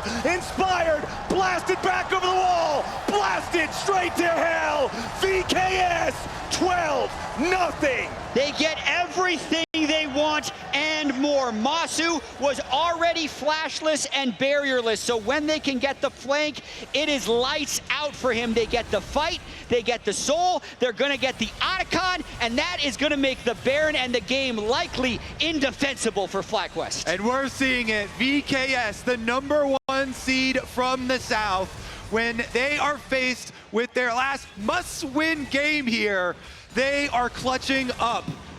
I mean, I believe it was Sven on the desk who held up the sign that said, "Make it chaotic" for the VKS win condition. The first 2 games were so damn slow in the early game, and now that VKS has found their opportunities to put their foot on the gas early, they've been flooring it all game long. Masu goes for that single hit on the control ward, and that's all Vivo Kate Stars need to fly immediately on top of him. Whippo, as well, was trying to mark the Akali on the other side of the fight, couldn't make it to the fight in time, and this massive gold lead, as well as the initial one-shot onto the Ezreal, the strongest member of the team, make it likely game. Yeah, VKS do a good job setting up at Dragon here in a nice open area where they can flank from multiple angles. And you see the precision of Nico getting on at the same time as this Nocturne diving in. As a team, VKS are able to take down the Ezreal that FlyQuest were putting so much effort into trying to keep up. And now VKS with this massive, massive lead. At this point, FlyQuest is just trying for desperate plays. If they get 1 kill, they'll probably try and force Baron, but here comes the Nocturne again. Okay, there's your Impale, trying to lock him up a little bit at least. Inspired stays alive with the shield from the Seismic Bastion. Miru just staying alive barely here with 200 HP, but while continuing to pressure forwards. VKS, they go to make their move. FlyQuest tries to respond, but nobody on VKS dies. They're so far ahead. I mean, they're getting a little bit risky with it. They are still so far ahead. And so FlyQuest are not able to actually get any counter kills there, but there are a lot of objective bounties up on the map. So FlyQuest still trying to get something there. Masu wants an objective bounty off the mid tower, but Morteos is there to clear the wave. And the story of this year for Vivo Kate Stars has been improvement. I mean, you could see their split 1 was so atrocious, finishing after just a couple of best of 3s, and then with winning split 3, and then even coming into these playoffs, getting 3-0'd by FlyQuest at first, and now bouncing back to this game after losing the first 5 games. They're not a team that quits. Yeah, Miru killed Busio before you finished your sentence. That was not even remotely close. And now a beautiful double root into a double pop, Blossom into a double kill. Disamus unstoppable for the icing on the cake. VKS, with their backs against a wall in a must-win game, might just shut out FlyQuest in Game 3. And we were talking about it from the draft. The burden of execution was on Vivocade Stars, and they have stood up to that challenge. They did not play passively. They have found the windows to punish FlyQuest, and they are on top of the Baron. Trimby targeted here by Bwipo. The shutdown goes over to the FlyQuest top laner. At 27 minutes into the game, FlyQuest get their first kill. They're on the board. I mean, FlyQuest have come back from some pretty deep deficits themselves. I will say this is also with a Hex Dragon Soul, which is a very powerful soul, but FlyQuest still looking for some angles for themselves. Bwipo does get them on the board. They got their 1 kill. Ooh, level 16 for Disamus here on the Nocturne. Extra range, lower cooldown, that ulti even more of a threat. You can see that he's got his Sterix gauge as well, working on that 3rd completed item. The Jhin, the only advantage that FlyQuest had for so long was Masu's power farming that we were talking about earlier, but now Morteo's 1-0 and 8 on the Jhin. Infinity Edge completed alongside the Collector and Rapid Fire. The Collector Rapid Fire Jhin, yeah, he does a little bit of damage, but he's kind of like a Mosquito. Infinity Edge is where he upgrades to like a high caliber Mosquito. He still doesn't do the damage of a hyper carry, but he does a lot more than he did. Mosquitoes are one of the deadliest insects on the planet, for what it's worth. Yeah, they're really nasty. Yeah. Like, I don't want to deal with them. I wouldn't want to deal with Infinity Edge Jhin either. And Kobe, I like your point here about FlyQuest coming back for more, because logically this game is toast. Oh, there we go. Speaking of toast, it looks like FlyQuest is also that once again. Inspired Trimby's though, dead again. Turning it around onto Trimby. He'll at least make it a 1-for-1 with himself. Disamus continuing to try to go forward. The root onto Masu doesn't hit, but the curtain call does. That Mosquito's biting. It's a double kill for Morteos. All right, they should go on over to the Baron. FlyQuest have no smite. Inspired is also down. So that should be Baron for VKS, and that is the tool that these types of comps can really use to actually close the door, take a bunch of these towers that are still standing on the map. And it's likely going to be Baron 50 seconds or 40 seconds before the Elder Dragon spawn. You mentioned, like, my brain is saying this game's completely over, but FlyQuest does have an aura, right? They've won 80% of their games domestically. They have come back from massive deficits. I feel like any other team in the LTA, like, we're already heading off to Game 4, but FlyQuest, you never quite know if you've beaten them until the Nexus falls. I don't know, man. I'm about to call this one. It's looking pretty flatline. Trust me, 99 times out of 100, I feel like it's over. VKS has truly arrived here for the finals in game number 3. 2,500 gold lead in mid, 2,500 gold lead in bot, 2,000 gold lead at support, 3,500 gold lead for Disamus in the jungle, up against the player of the year, making this look easy in the Nocturne versus Skarner matchup. As FlyQuest, they know that Elder is their last chance. The great equalizer is the only way to come back into the game. Disamus tries to fly in. FlyQuest is separated. Inspired only locks up the enemy jungler as Bwipo tries to duel with Miro. Shockwave! 3-man shockwave, but it's not enough. Not when you're this far behind. Pop Blossom ready to follow it up. FlyQuest, try as they might, say goodnight. It's an ace for nothing. VKS. The Vivocade Stars are gonna push us to a Game 4 in this series. They stand up and they're gonna take this one.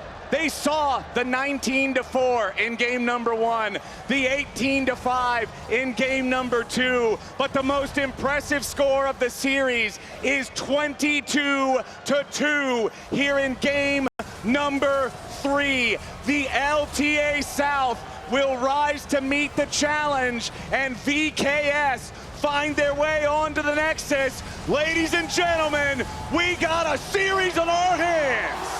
And only a couple minutes longer than the 2 FlyQuest victories. This is a dominant performance of their own, backs completely against the wall, needing to win every single game. VKS extend the series. Sven, what's your thoughts on the FlyQuest composition? I feel like the first year was a bit whack with the Lucian, Rise, Bard. It's a bit of nothingness, but I do like the Urgot. If he wins lane, it's mega break. You know, Ryze can like help him a lot in the early game. So if they win side lane, it's a good comp. I think they have Bard to move around the map, and Monka can provide vision for them. So I think if they win side lanes, FlyQuest, they will take over the game very fast. But if they don't, they might have a problem. Yeah, this is definitely a one-item comp at least for FlyQuest here, where everyone spikes roughly at one item, and VKS, they have a really good teamfight comp and a lot of resets on this team, so I'm expecting a pretty bloody game around objectives here. Emily, do you think it ends with this game? I mean, this is a competition that I feel like FlyQuest can pilot really well. It's going to come down to me whether they do get that side lane pressure, because VKS have such insane snowball potential. But yeah, I slightly favor FlyQuest's comp.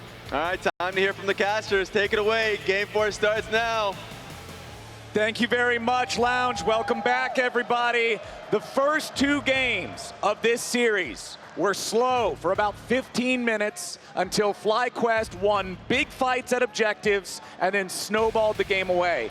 Game number 3, VKS took it upon themselves to drive the action early. They found success, and in doing so, had the most dominant win of the entire series to keep these finals alive. Now in game number 4, they've got that reset potential the Lounge was talking about, and they're going to have to deal with FlyQuest for a second time in a row.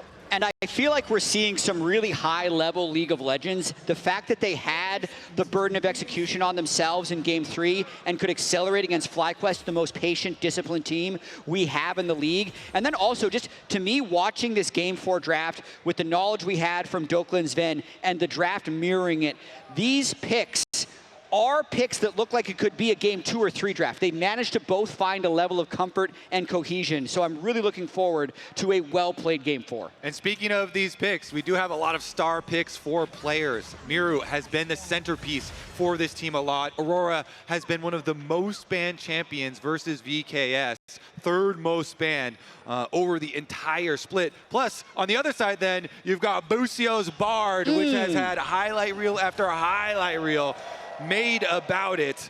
And so we are going to start to see some real fun stuff come out in this game. I think, Flowers, you will be happy with the pace of the action. Yeah, and down in the bottom lane, one thing I'm immediately taking notice of, Summoner Spellbook for Trimby, but the Electrocute on Busio's Bard really wants to play for that extra laning power alongside Masu's Lucian. Remember, Lucian is normally a champion who is associated with his best friends, Nami and Braum and Melio. Bard is not in that friend group, but this time around, they're changing up the pairings, and I want to see how aggressively they can play the 2v2. Yeah, Lucian making some new friends here. And I think most AD carries would like to make friends with Busio's Bard, because if you're on the receiving end, then it's going to be a bad time for you. Meanwhile, though, the mid lane that we were also looking at, Miro is able to get the push in here with the Aurora, and the Aurora plus a Viego jungle has a lot of burst damage. So very threatening possibilities of picks with both Aurora and Viego also having a lot of mobility that FlyQuest are going to have to respect when they're looking for vision around this mid lane.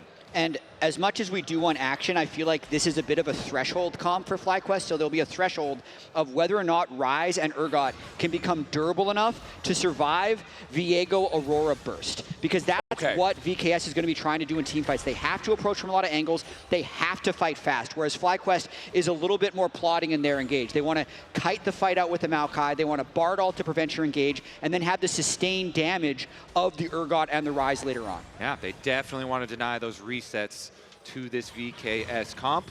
Meanwhile, Bwipo on the Urgot, we saw he just goes in. This is what you want your pushing top laners to do. Gets vision on enemy jungle. The confirmation over there. So one thing I want to remind everybody about Urgot, because he has different level power spikes from a lot of other champions, level 9 is much larger for him than some others because it makes Purge become a toggle instead of a cooldown ability, and level 13 is also huge on this champion. What about level 3? It's your final upgrade on your shotgun knees, but those shotguns, it's hard to stay in close range when you're forced to flash back underneath the turret. Disamus, again, putting pressure on early. It's not a first blood this time, but it is the flash out of Bwipo. Yeah, that's really great for Disamus. Still is able to get an early flash burn, even with getting scouted out a little early in this game. Still, plenty of time, goes and gets the bottom side Scuttle Crab and just go for his reset, clear back up towards top side because he cleared from top to bottom before. So you can just position yourself once again to now try and prey on this flashless Urgot. Yeah, and getting Boal in a position to play aggressively is pretty huge. Busio just trying to be a little bit cheeky before collecting those heals. Yeah, look at that little reset there, interrupt by him, and the minions, I believe, did group up pretty nicely in the aftermath. That looked very even down there. It doesn't really matter. So we'll see about the second recalls, because we're heading back and should just be full clears once again. Yep, just making sure that our junglers can stay farmed up here. Look at this, though. Trimby's taking his support recall timer to head up through mid lane, as is Busio. So it's kind of mirroring the Bard possibilities here, knowing that Busio is going to look to make some action. Yeah, not to mention both teleports already burned mid lane, so if you can get a small advantage, it's one of these games where I feel like if Rise gets gold, that's the best path towards FlyQuest victory, so I think Busio's going to make a lot of visits to mid. Ooh, that Cosmic Binding just barely missing out on Morteos there. Trimby going to follow through on the Magical Journey, but does not find the Gleaming Quill. Those Cosmic Bindings, it looked like that shouldn't have probably hit anything, but I've seen those hit before and attach to the wall, and if it does, you take a lot of damage from it. As Decimus, once again, going to be up here on the top side. Whippo tries to make space here with a Disdain. He'll lose half HP, but he stays alive. Problem is, that wave is in a real bad spot, and he's already used his teleport. Yeah, he nicely buffered the stun there, so gets his dash distance and does remain safe. As we set up, though, the Viego clearing up towards the side, it does put, as you say, a lot of repeat pressure here onto the flashless Urgot, and since Boal's got his wave nicely in front of his tower, he's got easy access to his money. Yeah, nice fog there by Quad running towards the side lane to allow Whippo to shove that lane out, kind of rescues that gank. But the problem is, Quad is 1 minion away from hitting level 6 on the Rise, so the Realm Warp was not available. But while also hitting level 6 first on the Jax, so even if they would have had the extra man, it could have been difficult there for FlyQuest's side. You can also see Desamas closer to level 6 on the Viego compared to the Maokai of Inspired. Whippo steps forward there with a quick trade onto Boal. Again, remember, once he hits level 9, that Purge becomes a toggle. Until then, you are still using it as a cooldown-based ability. Desamas wants to take this second crab. This will be level 6 if he secures it. If Inspired takes it, level 6 for him instead. Scuttle Crab at 1400 HP. Whippo gonna move around here, try to help his jungler take this, but no, it belongs to VKS. Just barely misses out on having the level 6 there.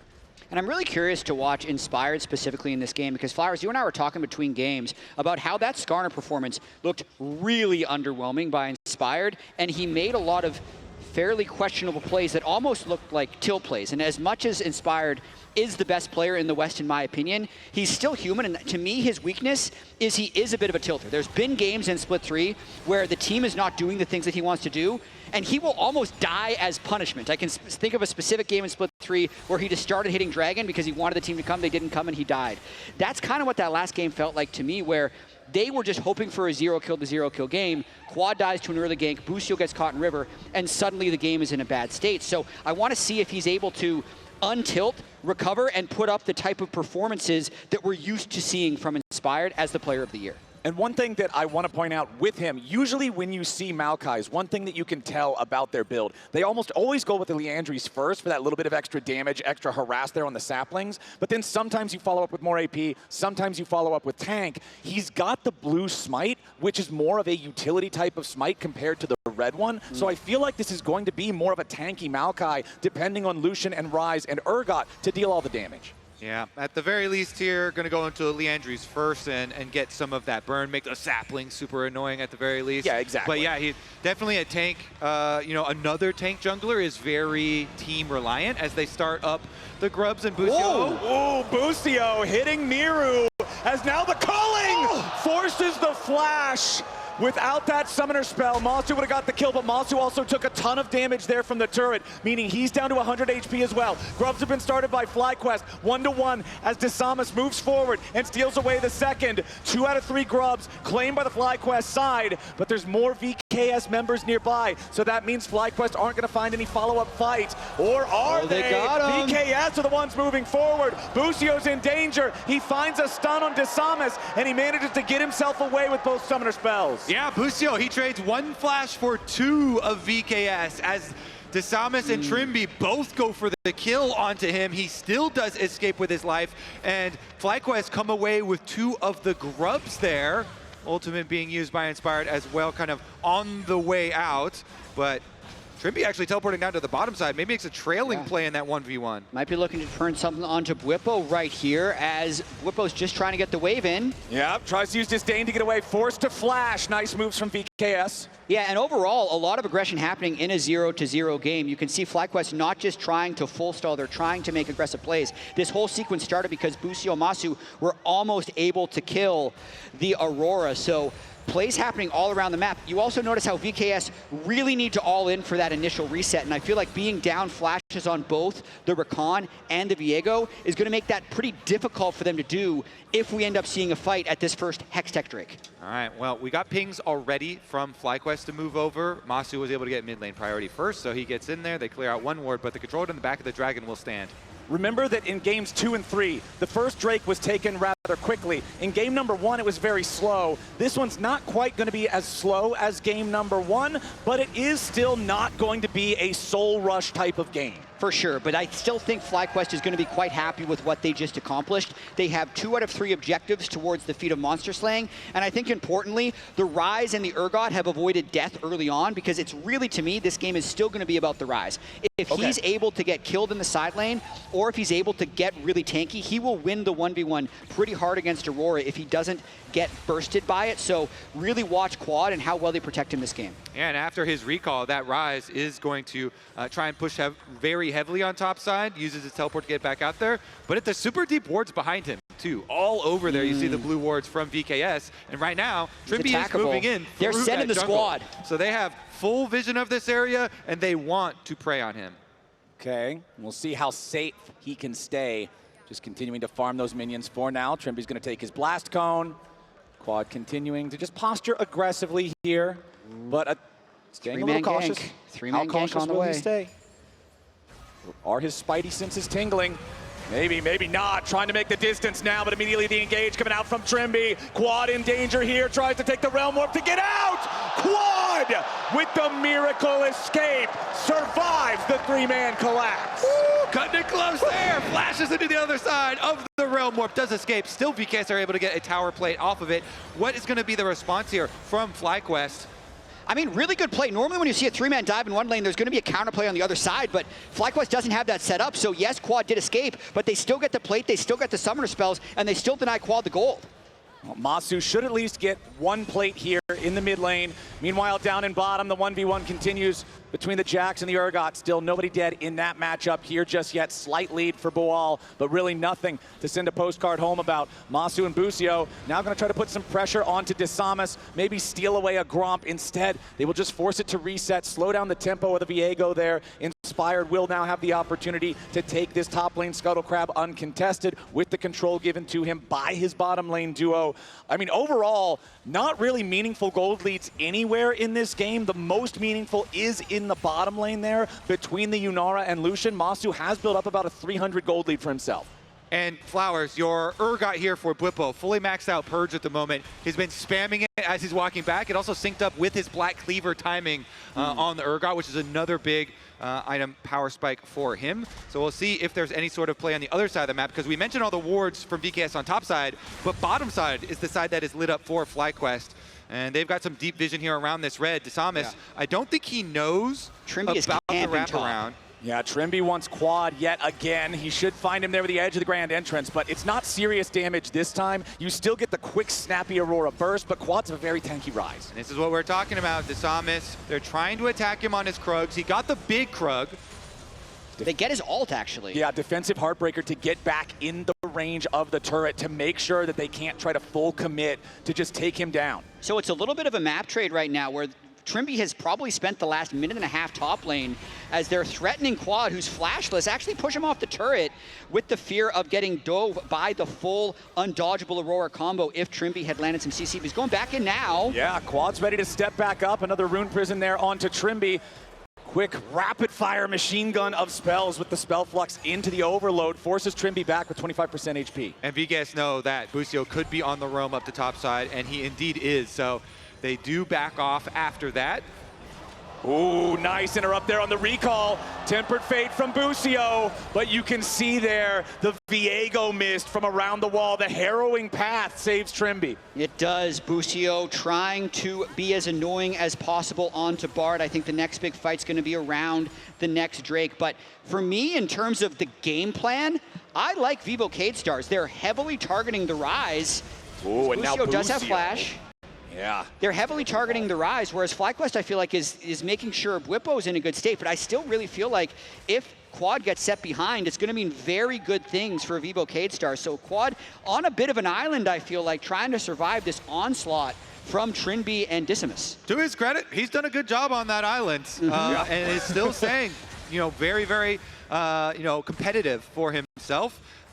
Is working still towards the Rod of Ages completion here, so he can start that getting stacked up. But early Merc Treads goes a long way in survival and trying to outplay some of this pressure. He might be stranded, but he's got a shelter, he's got some food, he's managed to build himself a fire.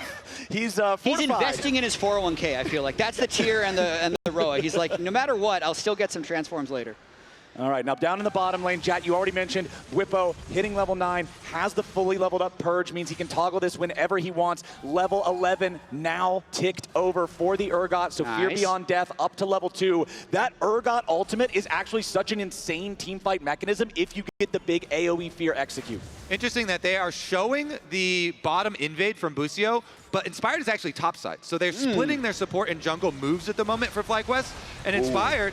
Masu wants to try to force something early for Teos, but a Tempered Fate to keep Masu alive, as now the Maokai ulti comes in to try to back them up as well. Redemption to heal Masu, but Busio's now in danger. Miru wants to go in between worlds, but he can't find the chance. Bwipo looking for the assassination, but he's not in range. Are you kidding me? Busio's Bard is a cheat code. The fact that they lived through that after Masu flashes early and gets caught by Trimby. Redemption, Bard ult, healing him at exactly the right time, and that delays this 4v5 for Quad to get some damage on the turret. Okay, it allowed the top side to get pushed in. Quad on Rise does get the minions into the tower, got a little damage on it, and now he wants to contest. Yeah, he dodges the grand entrance, but now Disames, he lands the Spectral Maw. There's a redemption. Quad staying healthy, healed up through that one, and Quad's interference is enough to stop this Herald. Meanwhile, the entire time, FlyQuest is taking the Dragon. They're going to secure Drake number 2 and the feats of Monster Slaying. This is great for them, buying time with that fight mid lane. Quad then extending the tempo lead. Not to mention, they don't even have to trade this. They pulled off completely to the Rift Herald, which could potentially allow them to take it with their next tempo as Quad gets his Roa and teleports back on the map. Yeah, more impressive stuff from him on the island there, delaying and stopping even the Rift Herald attempt. So no objective traded over on the bottom side, though. Ooh, that was just barely out of range. Boal looking for the counter-strike with a half HP Bwipo. Let's see now, because Busio maintaining vision and kind of roaming around to keep track of BKS. He's kind of also allowing Inspired to clear the rest of your camps because Maokai does not want to fall behind. Inspired keeping up very high farm on this Maokai because Busio is creating a lot of time, being annoying. He actually can keep on power farming through here, so is going to get the bop camps. Maybe he wants to play off of Bwipo. He has another Maokai ultimate ready to do so. This is a game 4 that feels like a game 5 with no kills yet at 17.5 minutes. But now Inspired and Bwipo are going in after Boal. They immediately mark him with the Fear Beyond Death. Twisted Advance ready to follow it up. Into the grinder he goes. First blood for Bwipo. And this turret is going to allow them to get feats of strength. The 2 Drakes, the 2 Grubs, and the turret. I love how this game has felt so tense as that is the first kill at 17 minutes. Disames coming down now, going to find Bwipo at the Krugs, but this is not a fight you want to take. Heartbreaker to safety, and Bwipo's not done. Strong. He's in a 1v2, and he likes the odds. Bwipo, so powerful here on the Urgot, now goes in for the disdain, point blank, but he doesn't have the damage. Bwipo overplays his hand and falls. He flashed in because there was a third on the way. Let's see what FlyQuest can do with that pressure. Yes, he does go too far, but that was essentially 4 people that were drawn bot. Boal, who was killed, and the 3 who eventually killed Bwipo. So they kill top turret with Quad, and they start the Rift Herald, but likely have to back away. Yeah, Bwipo got a Gatling gun, and he wanted to use it there. He just wanted to keep using it, man. He got addicted to the feeling. He chased off the Viego and got a little bit too hungry there. see about the ramifications of it. Will it be more than just the 1 kill for VKS off that? And the critical thing about that, look at Bwipo's EXP. He's about 20% away from 13, and if he's level 13, the cooldown on each shotgun leg is halved compared to level 12. So it would have been so much easier for him to get that kill with just a little more EXP. Yeah, but now he's got no flash, and because of the death timer, they're going to be late on this Rift Herald attempt. Okay, Herald secured by VKS. Feeling good about that one, as Inspired has to try to get away. Busio with a Tempered Fate, buying some time for the team. VKS now on the run, as Inspired's ulti flies out. Boal again, locked up with a Fear Beyond Death. The culling comes through. Miru's gonna be the target here. Masu flies in, he's going way far. Bwipo takes Boal out, and Masu stays alive. Desamas goes in for the first reset, but what else can he do? He dies, a double kill for Bwipo, and FlyQuest get a 2 for 1. This game is on a razor's edge. You could tell Inspired was not wanting to give up that Rift Herald. He stuck around in a 2v4 and nearly gets one shot by this engage. I'd say Bard's ultimate saves him to delay time for the rest of FlyQuest to arrive. Exactly, the ultimate, and then also he landed the stun onto Morteos right there before, so he got the cleanse out early, and then once Inspired fires off the ulti from his Maokai afterwards, allows them to chase through. And then Masu, I gotta think that must have been a misclick. That is nearly suicidal.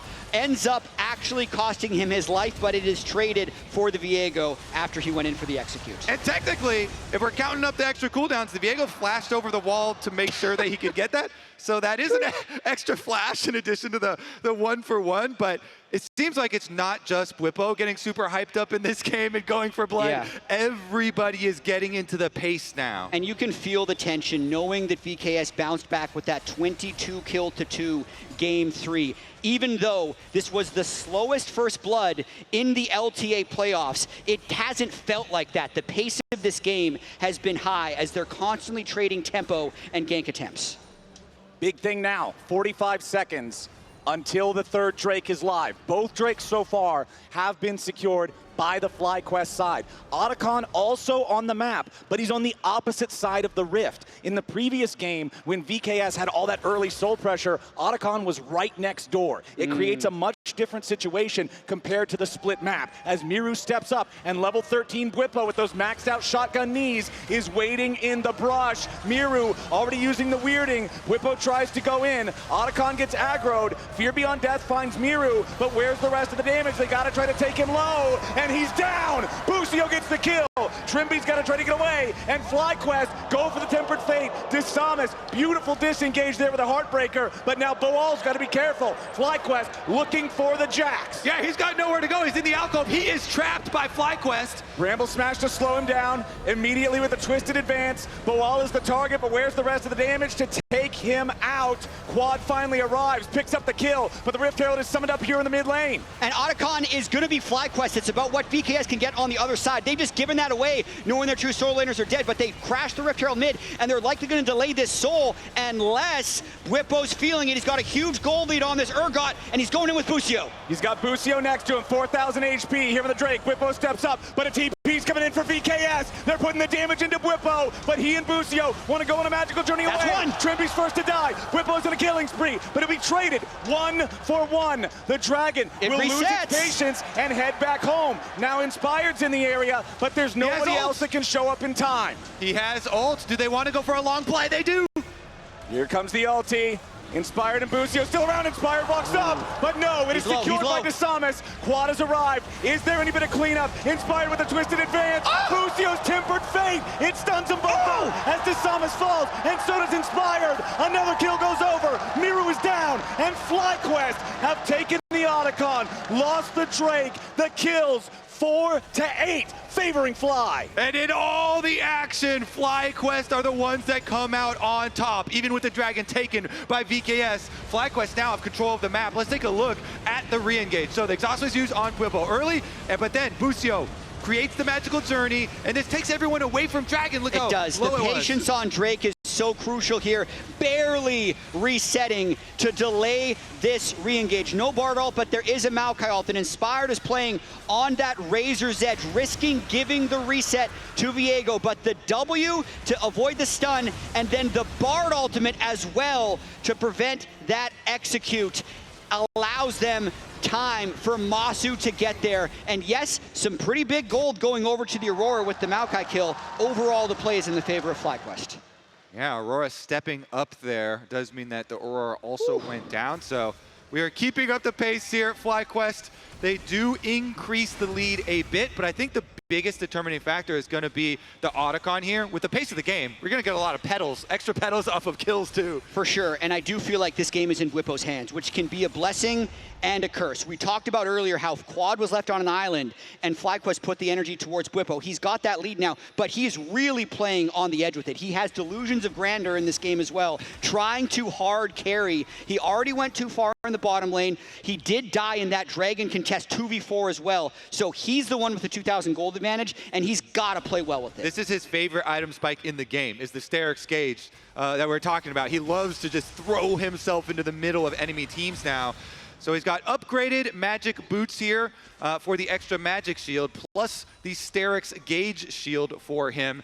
And it's at a breakpoint right now where Boal still doesn't have second item on Jax because of the large gold lead that Bwipo has. So FlyQuest might have some sort of timing where they can look to get their fight. And another big item here, on top of the two 401k items that you talked about earlier, Jack, with the Rod of Ages and the Seraph's Embrace for Quad, he does have an unbroken Seeker's Arm Guard, massive playmaking tool. So both solo laners on the FlyQuest side have very powerful survivability items. And also, in my opinion, the upgraded Mercury Treads from Feats of Strength are OP in the side lane, because any of these sideline fights are never one-shots, so you're getting multiple rotations of that shield. So Quad against Aurora, and even the little bit of magic damage that Boal's Jax will do, makes Quad feel very strong inside. Quad finds Boal here, and just look at the damage from the Rise. Boal immediately just backing off. I don't want any of this. Yeah, you can tell when the Jax spits out his ward like that, he's like very scared and knows he has to get away. So controller dropped down by their tower as well. And Quad, this guy has done so well without a lot of focus from his own team, without a lot of extra resources. We're talking about the island. He hasn't even ticked over his Rod of Ages yet to full stacks, and he's already level 16. So he is going to get an extra bonus level there as well. He really has been commanding this Rise in the side lane. But I do want to go ahead and cash the expectations here for FlyQuest, because remember, VKS has a very powerful reset team. FlyQuest, we've talked about their discipline before, and despite the fact that they've built a powerful lead for themselves in this game, they must continue to stay disciplined. Correct. One big fight where Desamas gets an immediate reset, where Miru gets a reset, where Morteus is hitting multiple targets with the Runon's Bork combo. You've got a serious problem on your hands, no matter what the advantage might look like. Quad just ticking level 17 with the Rod of Ages completion, and I just have this feeling, Captain Flowers, that this game is going to be decided by Bwipo. He's going to do something chaotic that Vivo K-Stars is going to try and counter, and that's going to be the thing that advances the game. It's that or the Dragon Soul, but with how confident Bwipo is, I think we're going to see Bwipo play first. Okay, he goes in for a Q. Immediately, Disdain onto Trimby, chasing after the Vivo K-Stars support. Bwipo leads the charge. Busio coming up behind him. Now FlyQuest looking to send in the whole team. Desamas could be in danger as the Maokai ulti swoops through. Trimby is already dead.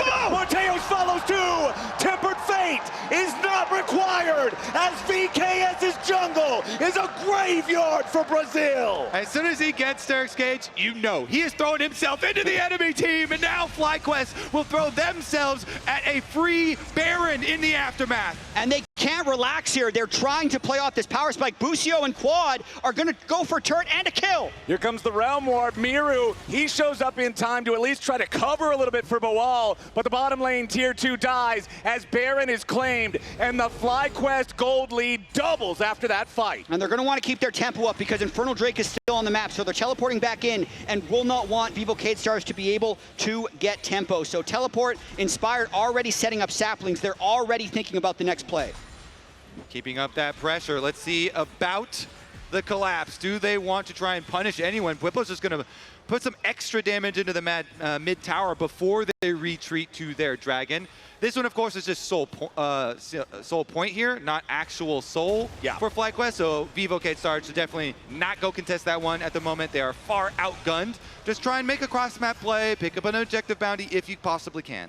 Quad's Rod of Ages is now fully evolved. He is level 18, and nobody else in the game is even level 17. He has a fully completed Zhonya's Hourglass. This Rise is an absolute raid boss alongside Bwipo in the top lane, who is 3,000 gold ahead. And Busio's Bard, who we brought up at the beginning, is also very far ahead, but the raid boss might just get shut down. Quad trying to wait as long as he can. Ooh. He hasn't even used his Zhonya's yet, and they're just dropping bodies here in the top lane. Quad finally using that Zhonya's and the Tempered Fate to perfectly keep him alive. The flash of the wall. Quad still alive. Finally shut down by Morteos. Inspired and Bwipo looking to get a little bit more back as Miru and Morteos try to escape. Inspired keeps pushing forward. And Masu's ending the game. Masu's ending the game at the same time. Lucian's in the base with a Baron. They could win right here. Miru and Morteos cannot get away. Miru tries to channel his recall. Bwipo is still chasing. Morteos trying to kite it out. Trimby finally back alive. Masu's got another minion wave coming up. FlyQuest will not end yet. Quad Miss almost comes early right there, and they're still chasing down the delayed kill onto Morteus, just toying with them, making sure his respawn is as late as possible so they can continue to take advantages with this Baron. What a sequence. Yeah, the map now is wide open for FlyQuest to take. Very big delay, 40 seconds left on the respawn here for Yunara. So it's going to be FlyQuest, reset and spend your money and get back out to duty. Let's give Flowers a chance to catch his breath. That was about a minute and a half of absolute chaos as they try and go for Quad. But this has been such a great series, Kobe, between the North and the South. Yeah, Quad created most of that time he had to keep on casting for there. I mean, he's able to use the stasis. Then they have Busio following up the stasis with his Bard ultimate of his own. And even as FlyQuest come to approach to end this series, to end this game, I think that the South and VKS should be very proud of the year that they have had, especially, with their international showing at MSI. This has been, the best year for Brazil in a very, very long time. Yeah, absolutely. With split one going 8 games to 1 for the North, this split has been 14 games to 7, and it's a big fight here. Inspired is the target. He's taken down before anybody can save him as FlyQuest swoops in to try to get something back. But VKS are defending themselves. Everybody on FlyQuest very low. Whipple's on a rampage though, and VKS are collapsing. Morteos cannot find the damage. Desamas, the only one left alive. That might be it. Quad, Masu, and Busio. FlyQuest pushing forward, looking for the end of the game. Quad is low, but he can recall and teleport back in for the game-ending push. Desamas has to survive alone. They're going to have supers crashing from the other side as well, so they want to end right here. Desamas about to die. FlyQuest onto the first Nexus turret. They have been the best team in the North all year long. They have conquered the best team in the South twice in a row. Let there be no doubt. They are the best team in the LTA, and FlyQuest are your first and only LTA champions.